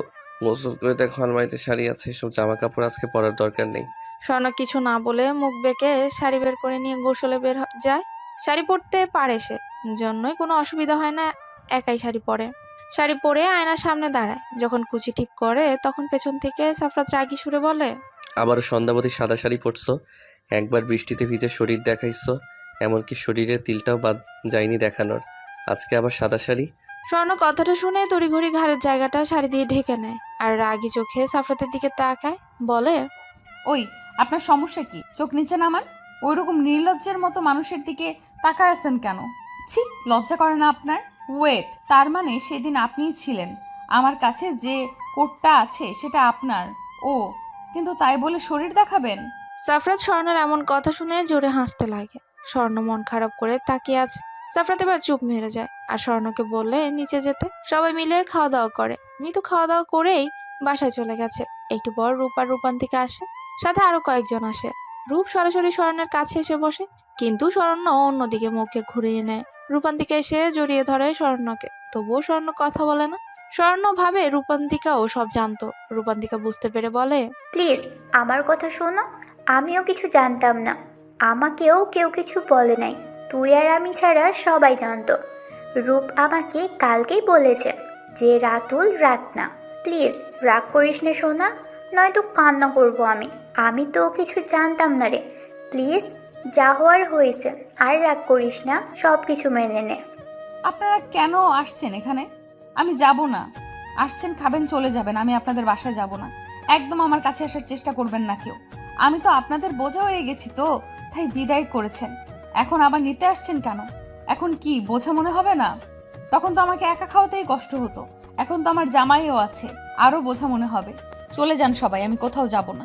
স্বর্ণ রেগে চিল্লিয়ে কথাগুলো বলে রূপ মন খারাপ করে বসে আছে, আর রূপান্তিকা কেঁদে দেয়। রূপ কি বলবে বুঝতে পারছে না। স্বর্ণ সেখানে না থেকে উপরের রুমে চলে যায়। সারাদিনে একটা বারও দরজা খুলে না। বিকেলের দিকে সাফরাত গিয়ে বলে সবাই চলে গেছে, তখন দরজা খুলে দেয়। সাফরাতের মা নিজে খাবার এনে স্বর্ণকে খাইয়ে দেয়। স্বর্ণ লক্ষ্মী মেয়ের মতো খেয়ে নেয়। রাতে স্বর্ণ যখন শুয়ে আছে তখন সাফরাত স্বর্ণকে পেছন থেকে জড়িয়ে ধরে। স্বর্ণকে কানে কানে বলে, তোমাকে কিছু সত্যি কথা বলার আছে সন্ধ্যাবতী। চলো বারান্দায় যাবো, আর আজকে তোমাকে খুশির খবর শোনাবো। স্বর্ণ ঝাটকা মেরে সাফরাতকে সরিয়ে দেয় আর রাগী সুরে বলে, কোনো কিছু শোনার ইচ্ছে আমার নেই। আপনি সরেন আমার কাছ থেকে। কাল থেকে ভার্সিটিতে যাব, তাই বিরক্ত না করে ঘুমাতে দিন। সাফরাতকে স্বর্ণ ধাক্কা দিয়ে সরিয়ে দেয়। সাফরাত আজকে স্বর্ণকে সত্যি কথা বলতে চেয়েছিল, কিন্তু স্বর্ণ কোনো কথাই শুনে না। সাফরাতও রাগ করে আর জোর করে বলতে চায় না। সাফরাত অন্য পাশে শুয়ে ঘুমিয়ে পড়ে, আর স্বর্ণ নীরবে কান্না করছে। সাফরাত বুঝতে পেরেও কিছু বলেনি। কি বলবে? কিছুই তো শোনে না স্বর্ণ। আজ থেকে স্বর্ণ কলেজে যাওয়া শুরু করেছে। এভাবে 3 মাস কেটে গেল। মিতুর পরীক্ষাও শেষ হয়ে গেছে। মিতু আজকে আবার সাফরাতদের বাসায় আসলে সাফরাতের সাথে বিয়ের কথা বলে। কেউ রাজি না হওয়ায় স্বর্ণ নিজেই বলে যে বিয়ে দিবে ওদের। পরের দিন বাসায় সবাই রাজি হয়। তবে স্বর্ণ এবার কিছুটা অবাক হয়, যেখানে কেউ রাজি ছিল না সেখানে সবাই একসাথে কিভাবে রাজি হয়। স্বর্ণ আরো গুরুত্ব দেয় না। আরো 1 মাস পর বিয়ে। এই 1 মাস মিতু এখানেই থাকবে। রাতে স্বর্ণ যখন ঘুমাতে যায় তখন দেখে সাফরাত নিচে শুয়ে আছে। স্বর্ণ কিছুটা অবাক হয়, তাই বলেই বসে, কি ব্যাপার, আজকে নিচে শুয়ে আছেন কেন? হঠাৎ এত পরিবর্তন কিভাবে বলেন তো? উপরে শুয়ে পড়েন, অসুস্থ হয়ে পড়বেন। কয়দিন পর আবার আপনার বিয়ে। বিয়ের আগে অসুস্থ হলে তো সমস্যা, তাই না? বউয়ের সাথে রোম্যান্স করতে পারবেন না। এক বউ তো রোম্যান্স করতে দেয় নাই, আরেক। স্বর্ণ আর কিছু বলতে পারে না। সাফরাত চিল্লিয়ে উঠে। স্বর্ণের ননস্টপ বকবক শুনতে তার ভালো লাগছে না। সাফরাতের ঝাড়ি খেয়ে স্বর্ণ ভ্যা ভ্যা করে কেঁদে দেয়। তারপর চোখ মুছে সাফরাতের কাছে গিয়ে হাতে কামড় দেয়। সাফরাত মুখ ফুসকে বলে, ছোটবেলার স্বভাব এখনো গেল না? স্বর্ণ ভ্রু উঁচু করে সাফরাতের দিকে তাকায়। সাফরাত স্বর্ণকে ধাক্কা মেরে সরিয়ে দেয়। স্বর্ণ কিছু না বলে বিছানায় শুয়ে পড়ে। পরের দিন সকালে স্বর্ণ দেখে সাফরাত আর মিতু দুজন মিলে হেসে হেসে গল্প করছে। স্বর্ণ বিরক্ত হয়ে রুমে যায়। সাফরাত সেদিকে তাকিয়ে মুচকি হাসে। রাত 11টার সময় সাফরাত রুমে আসে। তখন স্বর্ণ মাত্র সাফরাতের ডায়েরিতে হাত দিয়ে গেছিল। সেটা দেখে সাফরাত স্বর্ণর গালে 2টা চড় বসিয়ে দেয়। স্বর্ণ অবাক হয়ে সেদিকেই তাকিয়ে আছে। তোমার সাহস হয় কিভাবে আমার ডায়েরিতে হাত দেওয়ায়? তুমি আমার ওয়াইফ না? কয়দিন পর ডিভোর্স তো দিয়ে দিব, তাই এই অধিকার আমাকে দেখাতে এসো না। আমার ডায়েরিতে হাত দেওয়ার চেষ্টা করবে না বলে দিলাম। আমাকে এতটা ভালো ভেবো না, যতটা ভালো ততটা খারাপ আমি। স্বর্ণ উল্টো সাফরাতের গালে 2টা কামড় বসিয়ে দেয়। তারপর সাফরাতের হাতে কামড় দিয়ে রাগী সুরে বলে, ওই, তুই কি ভাবছিস আমি অবলা নারী? তুই চর মারবি আর আমি কিছু বলবো না? আমি তেমন মেয়ে না, ওকে? তুই ডায়েরি বাইরে রাখছিস কেন? সেই জন্য তো আমি পড়তে চাইছিলাম। কি এমন বাল আছে এই ডায়েরিতে যে আমার হাত দেওয়া হবে না? কি বা আছে জানা আছে আমার? কোন একটা মিথ্যা নাটক, যেটা কেউ একজন এত বছর ভালোবাসা ভেবে কষ্ট পেয়ে সবাইকে কষ্ট দিয়ে আসছে। সাফরাত স্বর্ণের কথায় মাথা উঁচু করে স্বর্ণের দিকে তাকায়। তার মাথায় ঢুকলো না এই কথার মানে। স্বর্ণ সাফরাতের দিকে তাকিয়ে কেঁদে দেয়। হাত দিয়ে রক্ত বেরোচ্ছে, এমনকি সাফরাতের চোখে পানি। স্বর্ণ তাড়াতাড়ি মলম এনে সাফরাত রেগে যায়। এত জোরে কেউ কামড় দেয় নাকি? তারপর আবার নিজেই কান্না করছে। সাফরাতের মনে হয় ছোটবেলার কথা, যখন সাফরাতকে কামড় দিয়েছিল তখন রক্ত বেরোচ্ছিল। সেটা দেখে স্বর্ণ নিজেই কান্না করে দিয়েছিল। সাফরাত স্বর্ণের থেকে মলম কেড়ে নেয় আর বকাবকি করে স্বর্ণ মন খারাপ করে বিছানায় শুয়ে পড়ে। সকালে স্বর্ণ ঘুম থেকে উঠে অনেকটা অবাক হয়। সারা বাড়ি সাজানো আছে। তার থেকে বড় অবাক হয় সাফরাত তার সামনে একটা পেপার এগিয়ে দেয়। সেটা হাতে নিয়ে যা দেখে সেটা দেখে স্বর্ণ অবাকের চরম পর্যায়ে। Divorce paper. ইয়েস সন্ধ্যাবতী। ও সরি সন্ধ্যাবতী, বলার মতো অধিকার আমার নেই। হ্যাঁ, এটা ডিভোর্স পেপার। আমার একটা বউ থাকা অবস্থায় কখনো অন্য কাউকে বিয়ে করতে পারি না, তাই না? সেই জন্য ডিভোর্সের ব্যবস্থা করে দিছি। আমার সই করে আছে, এখন তুমি সইটা করে দাও। আর 3 দিন পর বিয়ে। আজ মেহেদি সন্ধ্যা, কাল হলুদ, পরের দিন বিয়ে। তাই এখন থেকে সব সাজানো হয়ে গেছে। ফার্স্ট সই করো। স্বর্ণ প্রচুর রেগে উঠেছে। মন যাচ্ছে এখানে পেপারটা ছিঁড়ে ফেলতে, কিন্তু সেটা করতেও রাগ লাগছে। তখনই দেখে রূপান্তিকা, এমনকি তাদের বাড়ির সবাই আসছে। সাফরাতের বিয়ে খাওয়ার উদ্দেশ্যে। স্বর্ণ এখনো কারোর সাথে কথা বলেনি। সাফরাত তাড়া দিচ্ছে বারবার সই করার জন্য। স্বর্ণ একবার চোখ বন্ধ করে জোরে নিঃশ্বাস নিয়ে সই করে দেয়। সাথে সাথে সাফরাত পেপারটা কেড়ে নেয়। তারও রাগ উঠেছে, কিন্তু কিচ্ছু করার নেই। পেছন থেকে রূপ ডেকে উঠে, সোনা, তুই মনে রাখিস কত বড় ভুল করলি, এর মাসুল তোকে দিতে হবে। মানুষ চিনতে ভুল করলি তুই পারতি নিজেকে সাফারতের সাথে মেনে নিয়ে চলতে, কিন্তু সেটা না করে বিচ্ছেদ করলি। বিচ্ছেদ কিন্তু সুখের না। জীবনের সিদ্ধান্ত নিয়ে গিয়ে তুই ভুলটাই নিলি। স্বর্ণ কথাগুলো শুনে মুচকি হেসে রুমে গিয়ে তার ড্রেস চেঞ্জ করে রুম থেকে বের হয়। এখানে তার নিজস্ব কোনো কাপড় নেই, সব সাফরাতের দেওয়া, তাই সে কোনো জামাই নেয় না। শুধু গায়ে পরে থাকা 3 পিস আর নিজের ফোনটা হাতে নিয়ে বের হয়। সবাই তাকিয়ে বুঝতে পারে স্বর্ণ বাড়ি ছেড়ে যাচ্ছে, তবে কেউ বাধা দেয় না। মিতু দৌড়ে স্বর্ণের সামনে এসে দাঁড়ায়। কিছু বলতে গেলে সাফরাত বাধা দেয়। স্বর্ণ মিতুলের গালে হাত দিয়ে বলে, মিতু সুখে থেকো, আর আমার রাত সরি তোমার সাফরাতকে সুখে রেখো। আমি কি বলেছিলাম তোমাকে যে আমি কথা দিলে কথা রাখি? আমি অন্য কারোর মতো কিন্তু না। দেখো, তোমার প্রিয় জিনিসটা তোমাকে উপহার দিলাম। দুজনেই ভালো থেকো, আমি আসি। সাফরাত স্বর্ণের কথা কিছুটা অবাক হয়, কিন্তু কিচ্ছু বলতে চেয়েও পারে না।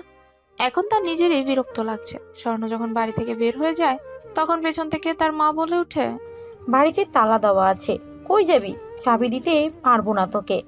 বাসায় কেউ নাই, তাই এখানেই থাক, একসাথে বিয়ে খেয়ে যাবো আমরা। স্বর্ণ পেছন ফিরে তাকিয়ে চলে যেতে লাগে। তখন কি মনে করে আবার পিছে ফিরে আসে আর বলে, মনে রাখবেন, আপনাদের সাথে আমার সম্পর্ক সেদিন শেষ করেছি যেদিন আমার বিরুদ্ধে আমাকে বিয়ে দিয়েছে।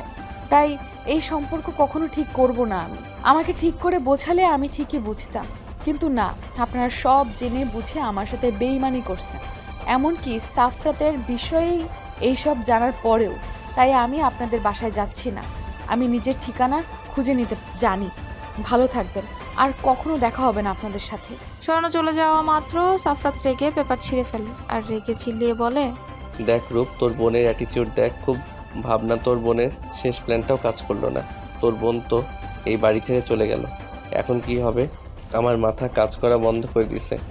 এসব আর ভালো লাগতেছে না। আমার ভাবতে অবাক লাগছে যে এই মেয়ের সাথে আমি ছোটবেলায় 1.5 বছর সময় কাটাইছি। এটা কি সেই মেয়ে? এমন জেদি ছিল না কখনো। মন চাচ্ছে এখনই ওরে গলা টিপে মারি, শয়তান মেয়ে একটা। কুল বেবি কুল, সব ঠিক হবে, চিন্তা করিস না। আর দোষ তোকে বারবার বলছিলাম যে স্বর্ণার এক কথার মানুষ, ও রাত ছাড়া কিছু বোঝে না। আর তুই কি না, তারও অ্যাটিটিউড কম না। তুই বলতে পারতিস যে তুই রাত, তা না করে কি করলি যে তোকে যেন নিজে চিনে নেয়। এখন আমি বলি দোষ তোর, কারণ তুই তো ছোটবেলায় কথাই ভুলে গিয়েছিলিস। আর সেই তুই কিনা এখন অন্যরকম জেদ খাটাচ্ছিস। আমার কি মনে হয় জানিস, স্বর্ণা সত্যিটা জানার পর কখনো তোকে মানবে না। ওই বালকন সত্যি, হ্যাঁ মানলাম আমি মনে রাখি নাই ছোটবেলার কথা, ছোটবেলার প্রতিশ্রুতি, কিন্তু সেজন্য কি আমার দোষ নাকি? আমি শহরে আসার পর সব ভুলে গেছিলাম। সেদিন আমার ছবিটা দেখে আমার সব মনে পড়ে। কই, তোর বোনেরও দোষ আছে, সে নাকি রাতকে ভালোবাসে। তো চিনতে পারলো না কেন আমাকে বল? আর কখনো জানবেই না যে আমি সব ভুলে গেছিলাম। কখনো বলবো না, ওরে বলবো আমি দেখতে চাচ্ছিলাম যে ও রাতকে কতটা ভালোবাসে। যা সর, নেক্সট প্ল্যান কর, নয়তো লাত্তি খাবি সবাই। কারণ আমার সন্ধ্যাবতীকে ডিভোর্স দিয়ে দিলাম তোদের প্ল্যান মতো। তোর কপাল খারাপ হতে পারে, সন্দেহ নাই। ও জানলে কখনো তোকে বিয়ে করবে না, কারণ ও যাকে সেই ছোটবেলা থেকে ভালোবাসেন সেই তাকে ভুলে গেছে। এটা জানলে ওর কতটা খারাপ লাগবে তুই জানিস? যদি হয়তো তুই বিয়ের সবাই ওরে পরিচয় দিয়ে বিয়ে করছিস, তাও হয়তো মেনে নিত, কিন্তু তুই সেটাও করিস নাই। তবে যাই হোক, কি আর করার, বিয়ে আবার দিব, চিন্তা করি না।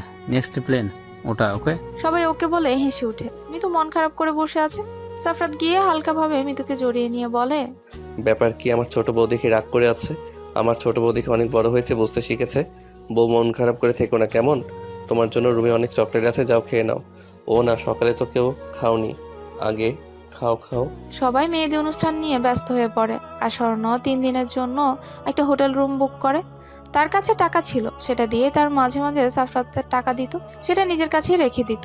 স্বর্ণ চিন্তা সাফরাতের বিয়ের পর সেখান থেকে চলে যাবে। সাফরাত আগের বার মেহেদি লাগায়নি, দূরের আত্মীয়কে দাওয়াত দেয়নি, কিন্তু এবার সব অনুষ্ঠানের আয়োজন করা হয়েছে আর সবাইকে দাওয়াত দেওয়া হয়েছে। যে বউ সে নেই, আর এখন এরা মজা আড্ডা নিয়ে ব্যস্ত। রাতে সাফরাত ঘুমাতে যাওয়ার সময় ডায়েরিটা বের করে একবার চোখ বুলায় আর মনে মনে ভাবে, ইস, সেদিন যদি এই ডায়েরিটা তোর হাতে পড়তো, তাহলে যে সব তুই জেনে যেতিস। সন্ধ্যাবতী, কারণ আমি তোদের বাসা থেকে আসার পর সব কাহিনী এখানে লিখে রাখছি। তার থেকে বড় কথা, আমি তোকে ভুলে গেছিলাম, সেটাও এখানে লেখা আছে। এর জন্য আমি আমার সন্ধ্যাবতীর গায়ে হাত তুলতে বাধ্য হয়েছিলাম। সেদিন আমার সন্ধ্যাবতীর কতটা কষ্ট হয়েছিল সেটা আমি জানি, কিন্তু কিছু করার ছিল না আমার। আমাকে মাফ করে দিও সন্ধ্যাবতী। যতটা কষ্ট দিয়েছি তার থেকে বেশি ভালোবাসি তোমাকে, আর আগলে রাখতে চাই আমি। আর মাত্র কয়েকটা দিন, এবার আর ভুল করব না, আগলে রাখবো তোমাকে, সব সত্যি বলে দিব। সকালে সাফরাত ঘুম থেকে উঠে নিচে গিয়ে দেখে সব আত্মীয় চলে এসেছে।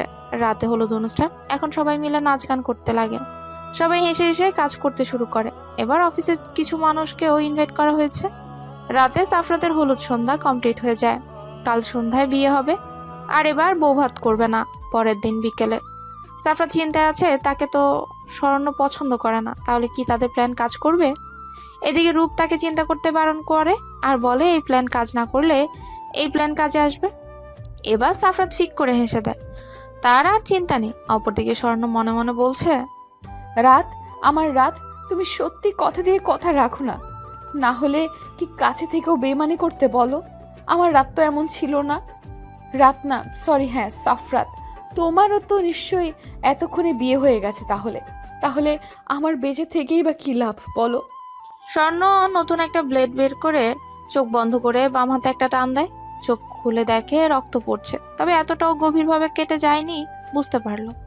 আবার একটা জোরে টান দেয়, রক্তের ছিটা এবার গড়িয়ে পড়তে লাগে, সাথে চোখের পানি। আরেকটা টান দিবে তার আগে ফোনটা বেজে ওঠে। ফোনের দিকে তাকিয়ে দেখে একের পর একটা ফোন আসছে, প্রায় 20+ ফোন চলে এসেছে। একবার হাতের দিকে তাকায়, ফোনটা কাঁপা কাঁপা হাতে উঠায়, রূপের নাম্বার থেকে ফোন আসছে। ফোনটা ধরে কানে রাখা মাত্রই রূপের কথা শুনে ফোনটা হাত থেকে দূরে ছিটকে পড়ে। স্বর্ণ যখন ফোনটা রিসিভ করে কানে দেয়, তখন ওপাশ থেকে কান্নার সুরে ভেসে আসে, স্বর্ণা, তুই কই আছিস? যত তাড়াতাড়ি সম্ভব সাফাতদের বাসায় আয়, সাফাত অ্যাক্সিডেন্ট করছে হয়তো। স্বর্ণ আর কিছু না শুনে তার আগেই হাত থেকে ফোনটা পড়ে যায়। সাফরাতের কিছু হলে তো সে বাঁচবে না, বড্ড ভালোবাসে যে তার রাতকে। সে তো জানে সাফরাতই তার রাত। স্বর্ণ কোনো রকম ফোনটা উঠিয়ে নিয়ে দৌড়ে রুম থেকে বের হয়। তেমন কিছু নাই হোটেলে তার, তাই কিছু না ভেবেই দৌড় দেয়। রাস্তায় তার যেন গাড়ির জন্য দেরি করতেও প্রাণ বের হয়ে যাচ্ছে। তার উপর হাত দিয়ে রক্ত পড়ছে, হাতের জ্বালায় এখন তার নিজেরই বিরক্ত লাগছে, কেন হাত কাটলো সে।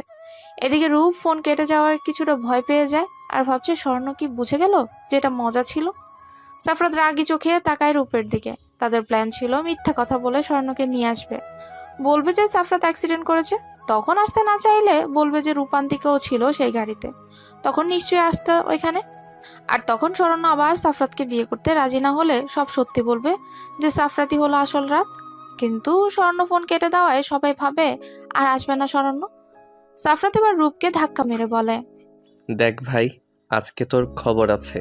তোর আবাল মার্কা প্ল্যানের জন্য যদি আমার সন্ধ্যাবতী আমার কাছ থেকে দূরে যায়, তখন কিন্তু তুই আর বেঁচে থাকবি না, মেরে দিব তোকে। আমার সন্ধ্যাবতীকে চাই, বুঝলি? ওরে ছাড়া কাউকে বিয়ে করতে পারবো না আমি। সবাই মিলে এসব নিয়ে কথা বলছিল, সাথে রূপের বাবা মা, সাফরাতের বাবা মাও ছিল। আর আত্মীয়রা জানে সন্ধ্যার দিকে বিয়ে, তাই তারা এসবে গুরুত্ব না দিয়ে নিজেদের মতো আড্ডাতে ব্যস্ত। সাফরাতের রাত আবার ঠিক করে স্বর্ণকে ফোন দিবে, যেই বলা সেই কাজ। মাত্রই ফোনটা হাতে নিয়েছে, ফোন দিবে এমন সময় স্বর্ণ দৌড়ে বাড়িতে প্রবেশ করে। সাফরাতের সেদিকে তাকায়, অবাক হয়ে যায়। রূপের দিকে তাকিয়ে দেখে রূপও অবাক হয়েই তাকিয়ে আছে। সবাই ভাবছিল হয়তো স্বর্ণ আসবে না, কিন্তু স্বর্ণকে দেখে পাগলের মতো লাগছে। স্বর্ণ দৌড়ে সাফরাতের কাছে এসে জড়িয়ে ধরে হাউমাউ করে কান্না করে দেয়। সবাই যেন কোনো ঘোরের মধ্যে আছে। যে মেয়ে কিনা সাফরাতকে পছন্দই করে না, সেই অ্যাক্সিডেন্টের খবর শুনে দৌড়ে চলে এসেছে। স্বর্ণ সে কখন থেকে কেঁদে যাচ্ছে। এবার সাফরাত বুঝতে পারে তার পিঠে কিছু পড়ছে। স্বর্ণকে ছাড়িয়ে নিয়ে সামনে এনে চমকে উঠে।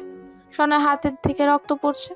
সবার এতক্ষণে ধ্যান ভাঙে। রূপ তাড়াতাড়ি ফার্স্ট এড বক্স আনে স্বর্ণ হাতে ব্যান্ডেজ করে দেওয়ার জন্য, কিন্তু স্বর্ণ হাত দিতে দেয় না। এবার স্বর্ণ কিছুটা নীরব হয়ে ভালোভাবে সাফরাতকে লক্ষ্য করে। এবার বুঝতে পারে এটাও প্ল্যান ছিল, তাই স্বর্ণ রেগে চিল্লিয়ে বলে, তোর সাহস হলো কি করে আমাকে এত বড় একটা মিথ্যা কথা বলার? যা মর, বেঁচে আছিস কেন? আমি তোকে মেরে ফেলবো। তুই জানিস না তোর কিছু হলে আমি বাঁচবো না? তুই কি ভাবছিস আমি আমার রাতকে চিনতে পারবো না, তাই না? তুই আমার রাত, সেটা আমি খুব ভালো করেই জানি। তুই নিজের মুখে স্বীকার করতেছিস না দেখে রাগ করে বাড়ি ছেড়ে গেলাম, তার উপরে বিয়ে করতে রাজি হয়েছিস। এখন আবার কিসের নাটক শুরু করছিস? তুই বেঁচে আছিস কেন? মরে যা। স্বর্ণ রেগে সাফরাতের গলা চেপে ধরে। সাফরাত চোখ বন্ধ করে নেয়, কিন্তু ছাড়ানোর চেষ্টা করে না।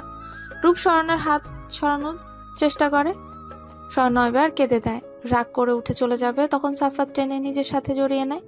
সাফরাত বুঝতে পারে স্বর্ণ ভয় পেয়েছিল, তাই শান্ত করার জন্য বলে, এই সন্ধ্যাবতী, আমি ঠিক আছি তো, এভাবে কান্না করো না। সরি সন্ধ্যাবতী, আর কখনো আমি মিথ্যা কথা বলবো না। আমি তো জানতাম না যে তুমি আমার পরিচয় জানো, তাই মজা করছি। আমি তো ভাবছিলাম তুমি আসবে না, এখন তো দেখি উল্টো তুমি এই কয়েক মিনিটে পাগল হয়ে গেছো। ছাড়ো আমাকে। তুমি আমার রাত না, আমার রাত এমন ছিল না, সে কখনো আমাকে কষ্ট দেয় নাই। তুমি আমাকে একটুও বোঝো না, আমাকে রেখে অন্য কাউকে বিয়ে করে নিতেছো। হয়তো বিয়ে হয়ে গেছে এতক্ষণে। আমি জেনে বুঝে তোমার বিয়ে দেওয়ার কথা বলেছিলাম, যাতে সত্যি বলো না মিথ্যা বলো বা নাই বলো। তাই আমি কথা দিয়েছিলাম যে তোমার আর মৃত্যুর বিয়ে দিব, সেটা রাখার জন্য তোমাকে বিয়ে করতে রাজি হলাম, যাতে এত বোকা কথা দিলে কথা রাখতে হয় না। তুমি উল্টো আরো বিয়ে করার জন্য লাফাচ্ছিলে। স্বর্ণর কথায় সবাই হেসে দেয়। এবার সাফরাত বলে, ধুর পাগলি, আমরা প্ল্যান করে বিয়ের আয়োজন করছিলাম, আর ডিভোর্সটাও প্ল্যান ছিল। সব যে তোমাকে এবার তোমার মতে বিয়ে করব। আর মিতুর কথা বলতেছো, ওরে আমি বোঝাইছি। ওর পরীক্ষার পর যেদিন আমাদের বাসায় আসে সেদিন। ফ্ল্যাশব্যাক। মিতু যখন সাফরাতের সাথে দেখা করার জন্য আসে, তখন সাফরাত অনেক বুঝে শুনে মিতুর কাছে যায় আর মিতুর পাশে বসে বলে, মিতু, তোকে একটা কথা বলি শোন। তোর ভাবি মানে শরণ না, ও আমাকে ছোটবেলা থেকে ভালোবাসে, মানে রাতকে। তারপর আমি শহরে আসি, তাই আর ও আমাকে পায় না, কিন্তু ও সেই ছোটবেলার রাতকেই ভালোবাসে, যার জন্য আমাকে মেনে নেয় না স্বামী হিসাবে। তুই দেখ, তোর ভাবি এখনও আমাকে পাগলের মতো ভালোবাসে। ভালোবাসা জোর করে নাই, ভালোবেসে আদায় করতে হয়। তুই কিন্তু আমাকে ভালোবাসিস না, এটা তোর আবেগ আর জেদ। না হলে দেখ, কখনো জেদ করতিস না। তুই বল, তোকে কেউ ভালোবাসে না, তার পিছনে পড়ে থেকে তোর কী লাভ? তুই তো আমার বোন হস, তাই না? আচ্ছা, তোকে বোন বললে রাগ করিস, সেটাই তো, তাই না? এবার ছোট বউ বলে রাখবো, কেমন? ধন্যবাদ ভাইউ। থুকু জামাই এইভাবে বোঝানোর জন্য। সরি ভাইয়া, তোমাকে অনেক জ্বালিয়েছি, আর জ্বালাবো না। এবার ছোট বউ হিসেবে জ্বালাবো। আচরণ ভাইয়া, একটা প্ল্যান করি। তুমি আমাকে বিয়ে করতে চাও মানে ভাবিতে তোমার সাথে আমার বিয়ে দিতে চাইবে। প্রথমে রাজি হবা না, পরে রাজি হবা। আমরা ভাবির সাথে গেম খেলবো, পরে বিয়ের দিন ভাবিকে তুমি বলবা তুমি রাত।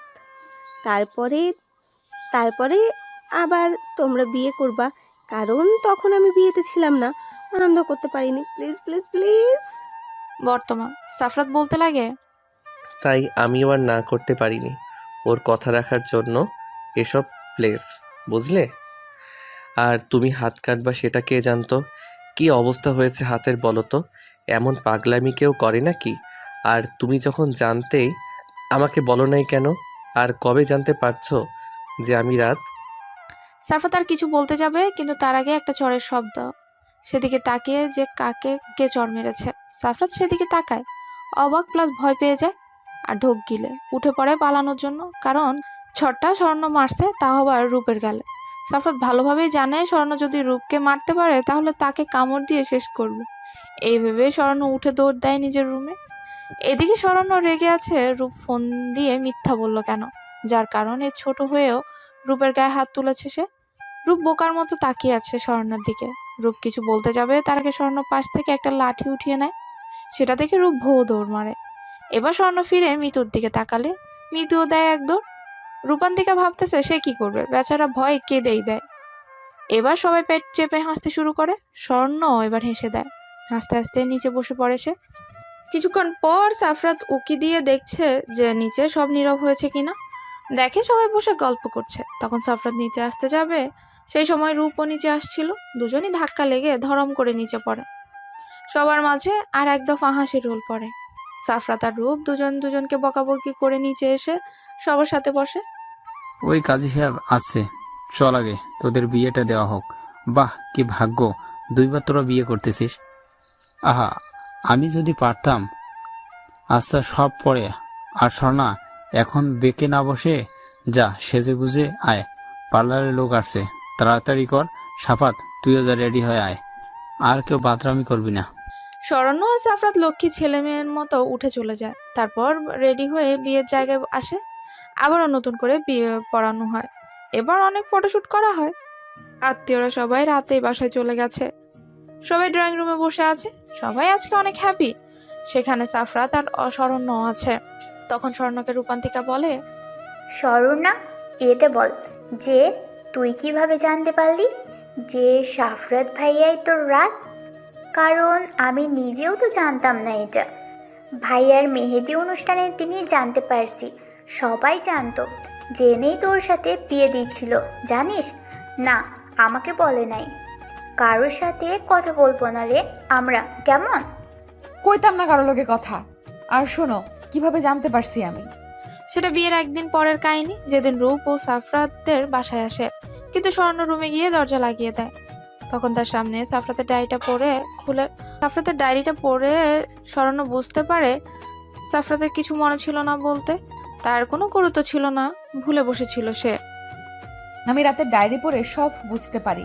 তার থেকে বড় কথা, সাফরাতের উপর আমার সন্দেহ হয় সেদিন থেকেই, যেদিন ও আমাদের বাসায় গিয়েছিল। ওর হাতে কামড়ের দাগ দেখতে পাইছিলাম। তারপর আমার রুমে নুপুর পাইছিলাম। সব মিলে সাফরাতের উপর সন্দেহ হয়। কিন্তু পরে ভাবি, তাহলে আমাকে বলে না কেন যে সেই রাত? কারণ তার সামনে তো রাতের ব্যাপারে কথা বলছি আমরা। পরে রাতুল নিজেকে রাত বলে দাবি করে। আমিও সাফরাতকে পরীক্ষা করার জন্য বিয়েতে রাজি হই। কিন্তু না, বুঝলাম সাফরাত রাত না, কারণ কোনো রিয়াকশন করতো না। পরে আমি জানতাম না এরা প্ল্যান করে আমার সাথে সাফরাতের বিয়ে ঠিক করে। বিয়ের দিন রাগ লাগছিল আমাকে না বলে এত কিছু করার জন্য, তাই কারোর সাথে যোগাযোগ রাখছিলাম না। তো আমাকে এমন ইগনোর করতে কেন? কি একটা ব্যবহার করতে আমার সাথে? তাহলে জেনে বুঝে এত কিছু? আমি ভাবতেছিলাম যে তুমি নিজে আমাকে চিনে নাও, তুমি নাকি ভালোবাসো আমাকে, সেজন্য। একদিকে আমি অন্য কথা ভেবে বসেছিলাম যে তুমি চিনবা, আর একদিকে তুমি ভাবতে যে আমি নিজে স্বীকার করি। হায় রে! তুমি পাগল ছাড়া কিছু না, সেটা কি জানো? তোমার 5 বছর বয়সের ছবি আমার কাছে থাকলেও তোমার যখন 11 বছর বয়স, তখন তো তোমার সাথে ছিলাম। তো তোমার চেহারার কতটা মিল আছে চিনতে পারবো না কেন? তারপর কামড়ের দাগ, তবে দাগটা দেখে অবাক হয়েছিলাম। এত বছরের দাগ এখনো আছে তোমার হাতে, এটার রহস্য কি বলো তো? আর এই গ্রাম থেকে আসার পর প্রায় 6 মাস পর এই দাগটা নজরে আসে। কেমন যেন ভালো লাগতো, তাই নিজে কামড় দিতাম। এক সময় দাগটা একেবারে গভীর হয়, আর মিশে নাই, এই আর কি। তারপর সবাই আড্ডা দিয়ে নিজেদের রুমে যায়। সাফরাত আর শরণ্য রুমে এসে দেখে আবারও রুমটা সাজানো হয়েছে। স্বর্ণ সাফরাতের দিকে তাকিয়ে মুখ ভেঙচি দিয়ে ওয়াশরুমে গিয়ে ফ্রেশ হয়ে আসে। স্বর্ণ বের হওয়ার পর সাফরাতও ফ্রেশ হয়ে এসে দেখে স্বর্ণ নাই। পরে ফোনে একটা মেসেজের শব্দে ফোন হাতে নিয়ে দেখে স্বর্ণ মেসেজ করেছে ছাদে যাওয়ার জন্য। সাফরাত ছাদে গিয়ে দেখে স্বর্ণ চাঁদের দিকে তাকিয়ে আছে। ভালোভাবে স্বর্ণকে লক্ষ্য করে দেখে আজকে সাদা শাড়ি পরা স্বর্ণ। সাফরাত মুচকি হাসে, এই সাদা শাড়ি পরা মেয়েটার প্রেমেই তো পড়েছিল সে। সাফরাত স্বর্ণের দিকে তাকিয়ে কিছুক্ষণ, তারপর স্বর্ণের কয়েকটা ছবি উঠায়। তারপর স্বর্ণের পাশে গিয়ে দাঁড়ায়। পাশে কারো উপস্থিতি টের পেয়ে স্বর্ণ চোখ খুলে সাফরাতকে দেখে পরে আবারও আকাশের দিকে তাকায়, বলে, জানো রাত, আমি কখনো ভাবি নাই আমার রাত আমাকে ভুলে যাবে। আমাকে ভালোবাসা থেকে কত বিয়ের কথা বলছে, আমাকে বাসা থেকে কত বিয়ের কথা বলছে। একটা কথা বলতাম, আমার রাত ছাড়া কাউকে বিয়ে করব না। সে আমাকে কথা দিয়ে গেছে ফিরে এসে বিয়ে করবে। কিন্তু দেখো, তা মাত্র আমার স্বপ্ন। আমার রাত তো সেই কবেই আমাকে ভুলে গেছে। স্বর্ণ কথা বলতে বলতে কেঁদে দেয়। সাফরাত স্বর্ণকে এবার পেছন থেকে জড়িয়ে নেয়, নিজের সাথে আঁকড়ে ধরে ভালোভাবে। পরে স্বর্ণর হাত ধরে দোলনাতে বসে নিজের কোটে স্বর্ণর মাথা রাখে। স্বর্ণ চোখ বন্ধ করে নেয়। এভাবেই কিছুক্ষণ থাকার পর হুট করে সাফরাত স্বর্ণকে কোলে উঠিয়ে নেয়। স্বর্ণ ভয় পেয়ে খামচে ধরে সাফরাতকে। সাফরাত স্বর্ণর কানে কানে বলে, দুইবার বিয়ে করলাম, একবারও না মানে বাসর হয় নাই। এবার মিস করলে সবাই আমাকে গে ভাববে। তাই চলো হয়ে যাক তোমার কামড়া কামড়ির যুদ্ধ। স্বর্ণ সাফরাতের কথা শুনে সাফরাতের বুকে কিল ঘুষি মারতে থাকে। সাফরাত রুমে এসে স্বর্ণকে বিছানায় শুয়ে দিয়ে দরজা লাগিয়ে দেয়। এসে দেখে স্বর্ণ কোলবালিশ জড়িয়ে শুয়ে আছে। সাফরাত ফিক করে হেসে দেয় আর স্বর্ণ রাগী চোখে তাকায়। সাফরাত কোলবালিশটা টান দিয়ে স্বর্ণের পাশে শুয়ে টেনে নিজের সাথে মিশিয়ে নেয়। বাকিটা তো আমি জানি না। সকালে সাফরাত চোখ মেলে তাকিয়ে দেখে স্বর্ণ আয়নার সামনে বসে চুল মুছছে। সাফরাত উঠে জামা নিয়ে ওয়াশরুমে যায়। বের হয়ে স্বর্ণের পেছন থেকে জড়িয়ে নিয়ে বলে, এই বাসর তুমি আমার সাথে করছো নাকি আমি তোমার সাথে? সেই ছোটবেলার অভ্যাস এখনো যাই নাই তোমার। সারা রাত কামড়ে আমার শরীরের কি অবস্থা করেছো দেখো তো। পানি পড়লেই জ্বলতেছে সারা শরীর। এরপর বুঝাবো কামড় কাকে বলে, দেখে নিও। সাফরাতের কথায় স্বর্ণ বাচ্চাদের মতো মুখটা করে ফেলে। সেটা দেখে স্বর্ণকে তার দিকে তাক করে। এবার স্বর্ণ দুহাতে সাফরাতের গলা জড়িয়ে বলে, তোমার সন্ধ্যাবতী আমি। এই সন্ধ্যাবতীর পক্ষ থেকে ভালোবাসা, এই দাগগুলো বুঝলে? এটা আমার ভালোবাসার উপহার। ভালোবাসি, খুব ভালোবাসে তোমার সন্ধ্যাবতী তোমাকে। সাফরাত স্বর্ণের কপালে চুমু দিয়ে বলে, আমার দেখা সেই সন্ধ্যারতের সন্ধ্যাবতী সাদা শাড়িতে তোমাকে যেন এক কল্পনার রাজ্যের পরীর মতো লাগতেছিল। সেই ছোটবেলায় এই আমার সন্ধ্যাবতীর প্রেমে পড়ছিলাম। বাচ্চাদের মতো তোমার কাছে আবদার করেছিলাম আমার বউ হবে, আর তোমাকে সন্ধ্যারাতে দেখার জন্য নামটা দিয়েছিলাম সন্ধ্যাবতী। আমার সন্ধ্যাবতী, ভালোবাসি। তোমার বাচ্চার বাবা হওয়ার জন্য হলেও সারা জীবন তোমাকে পাশে চাই।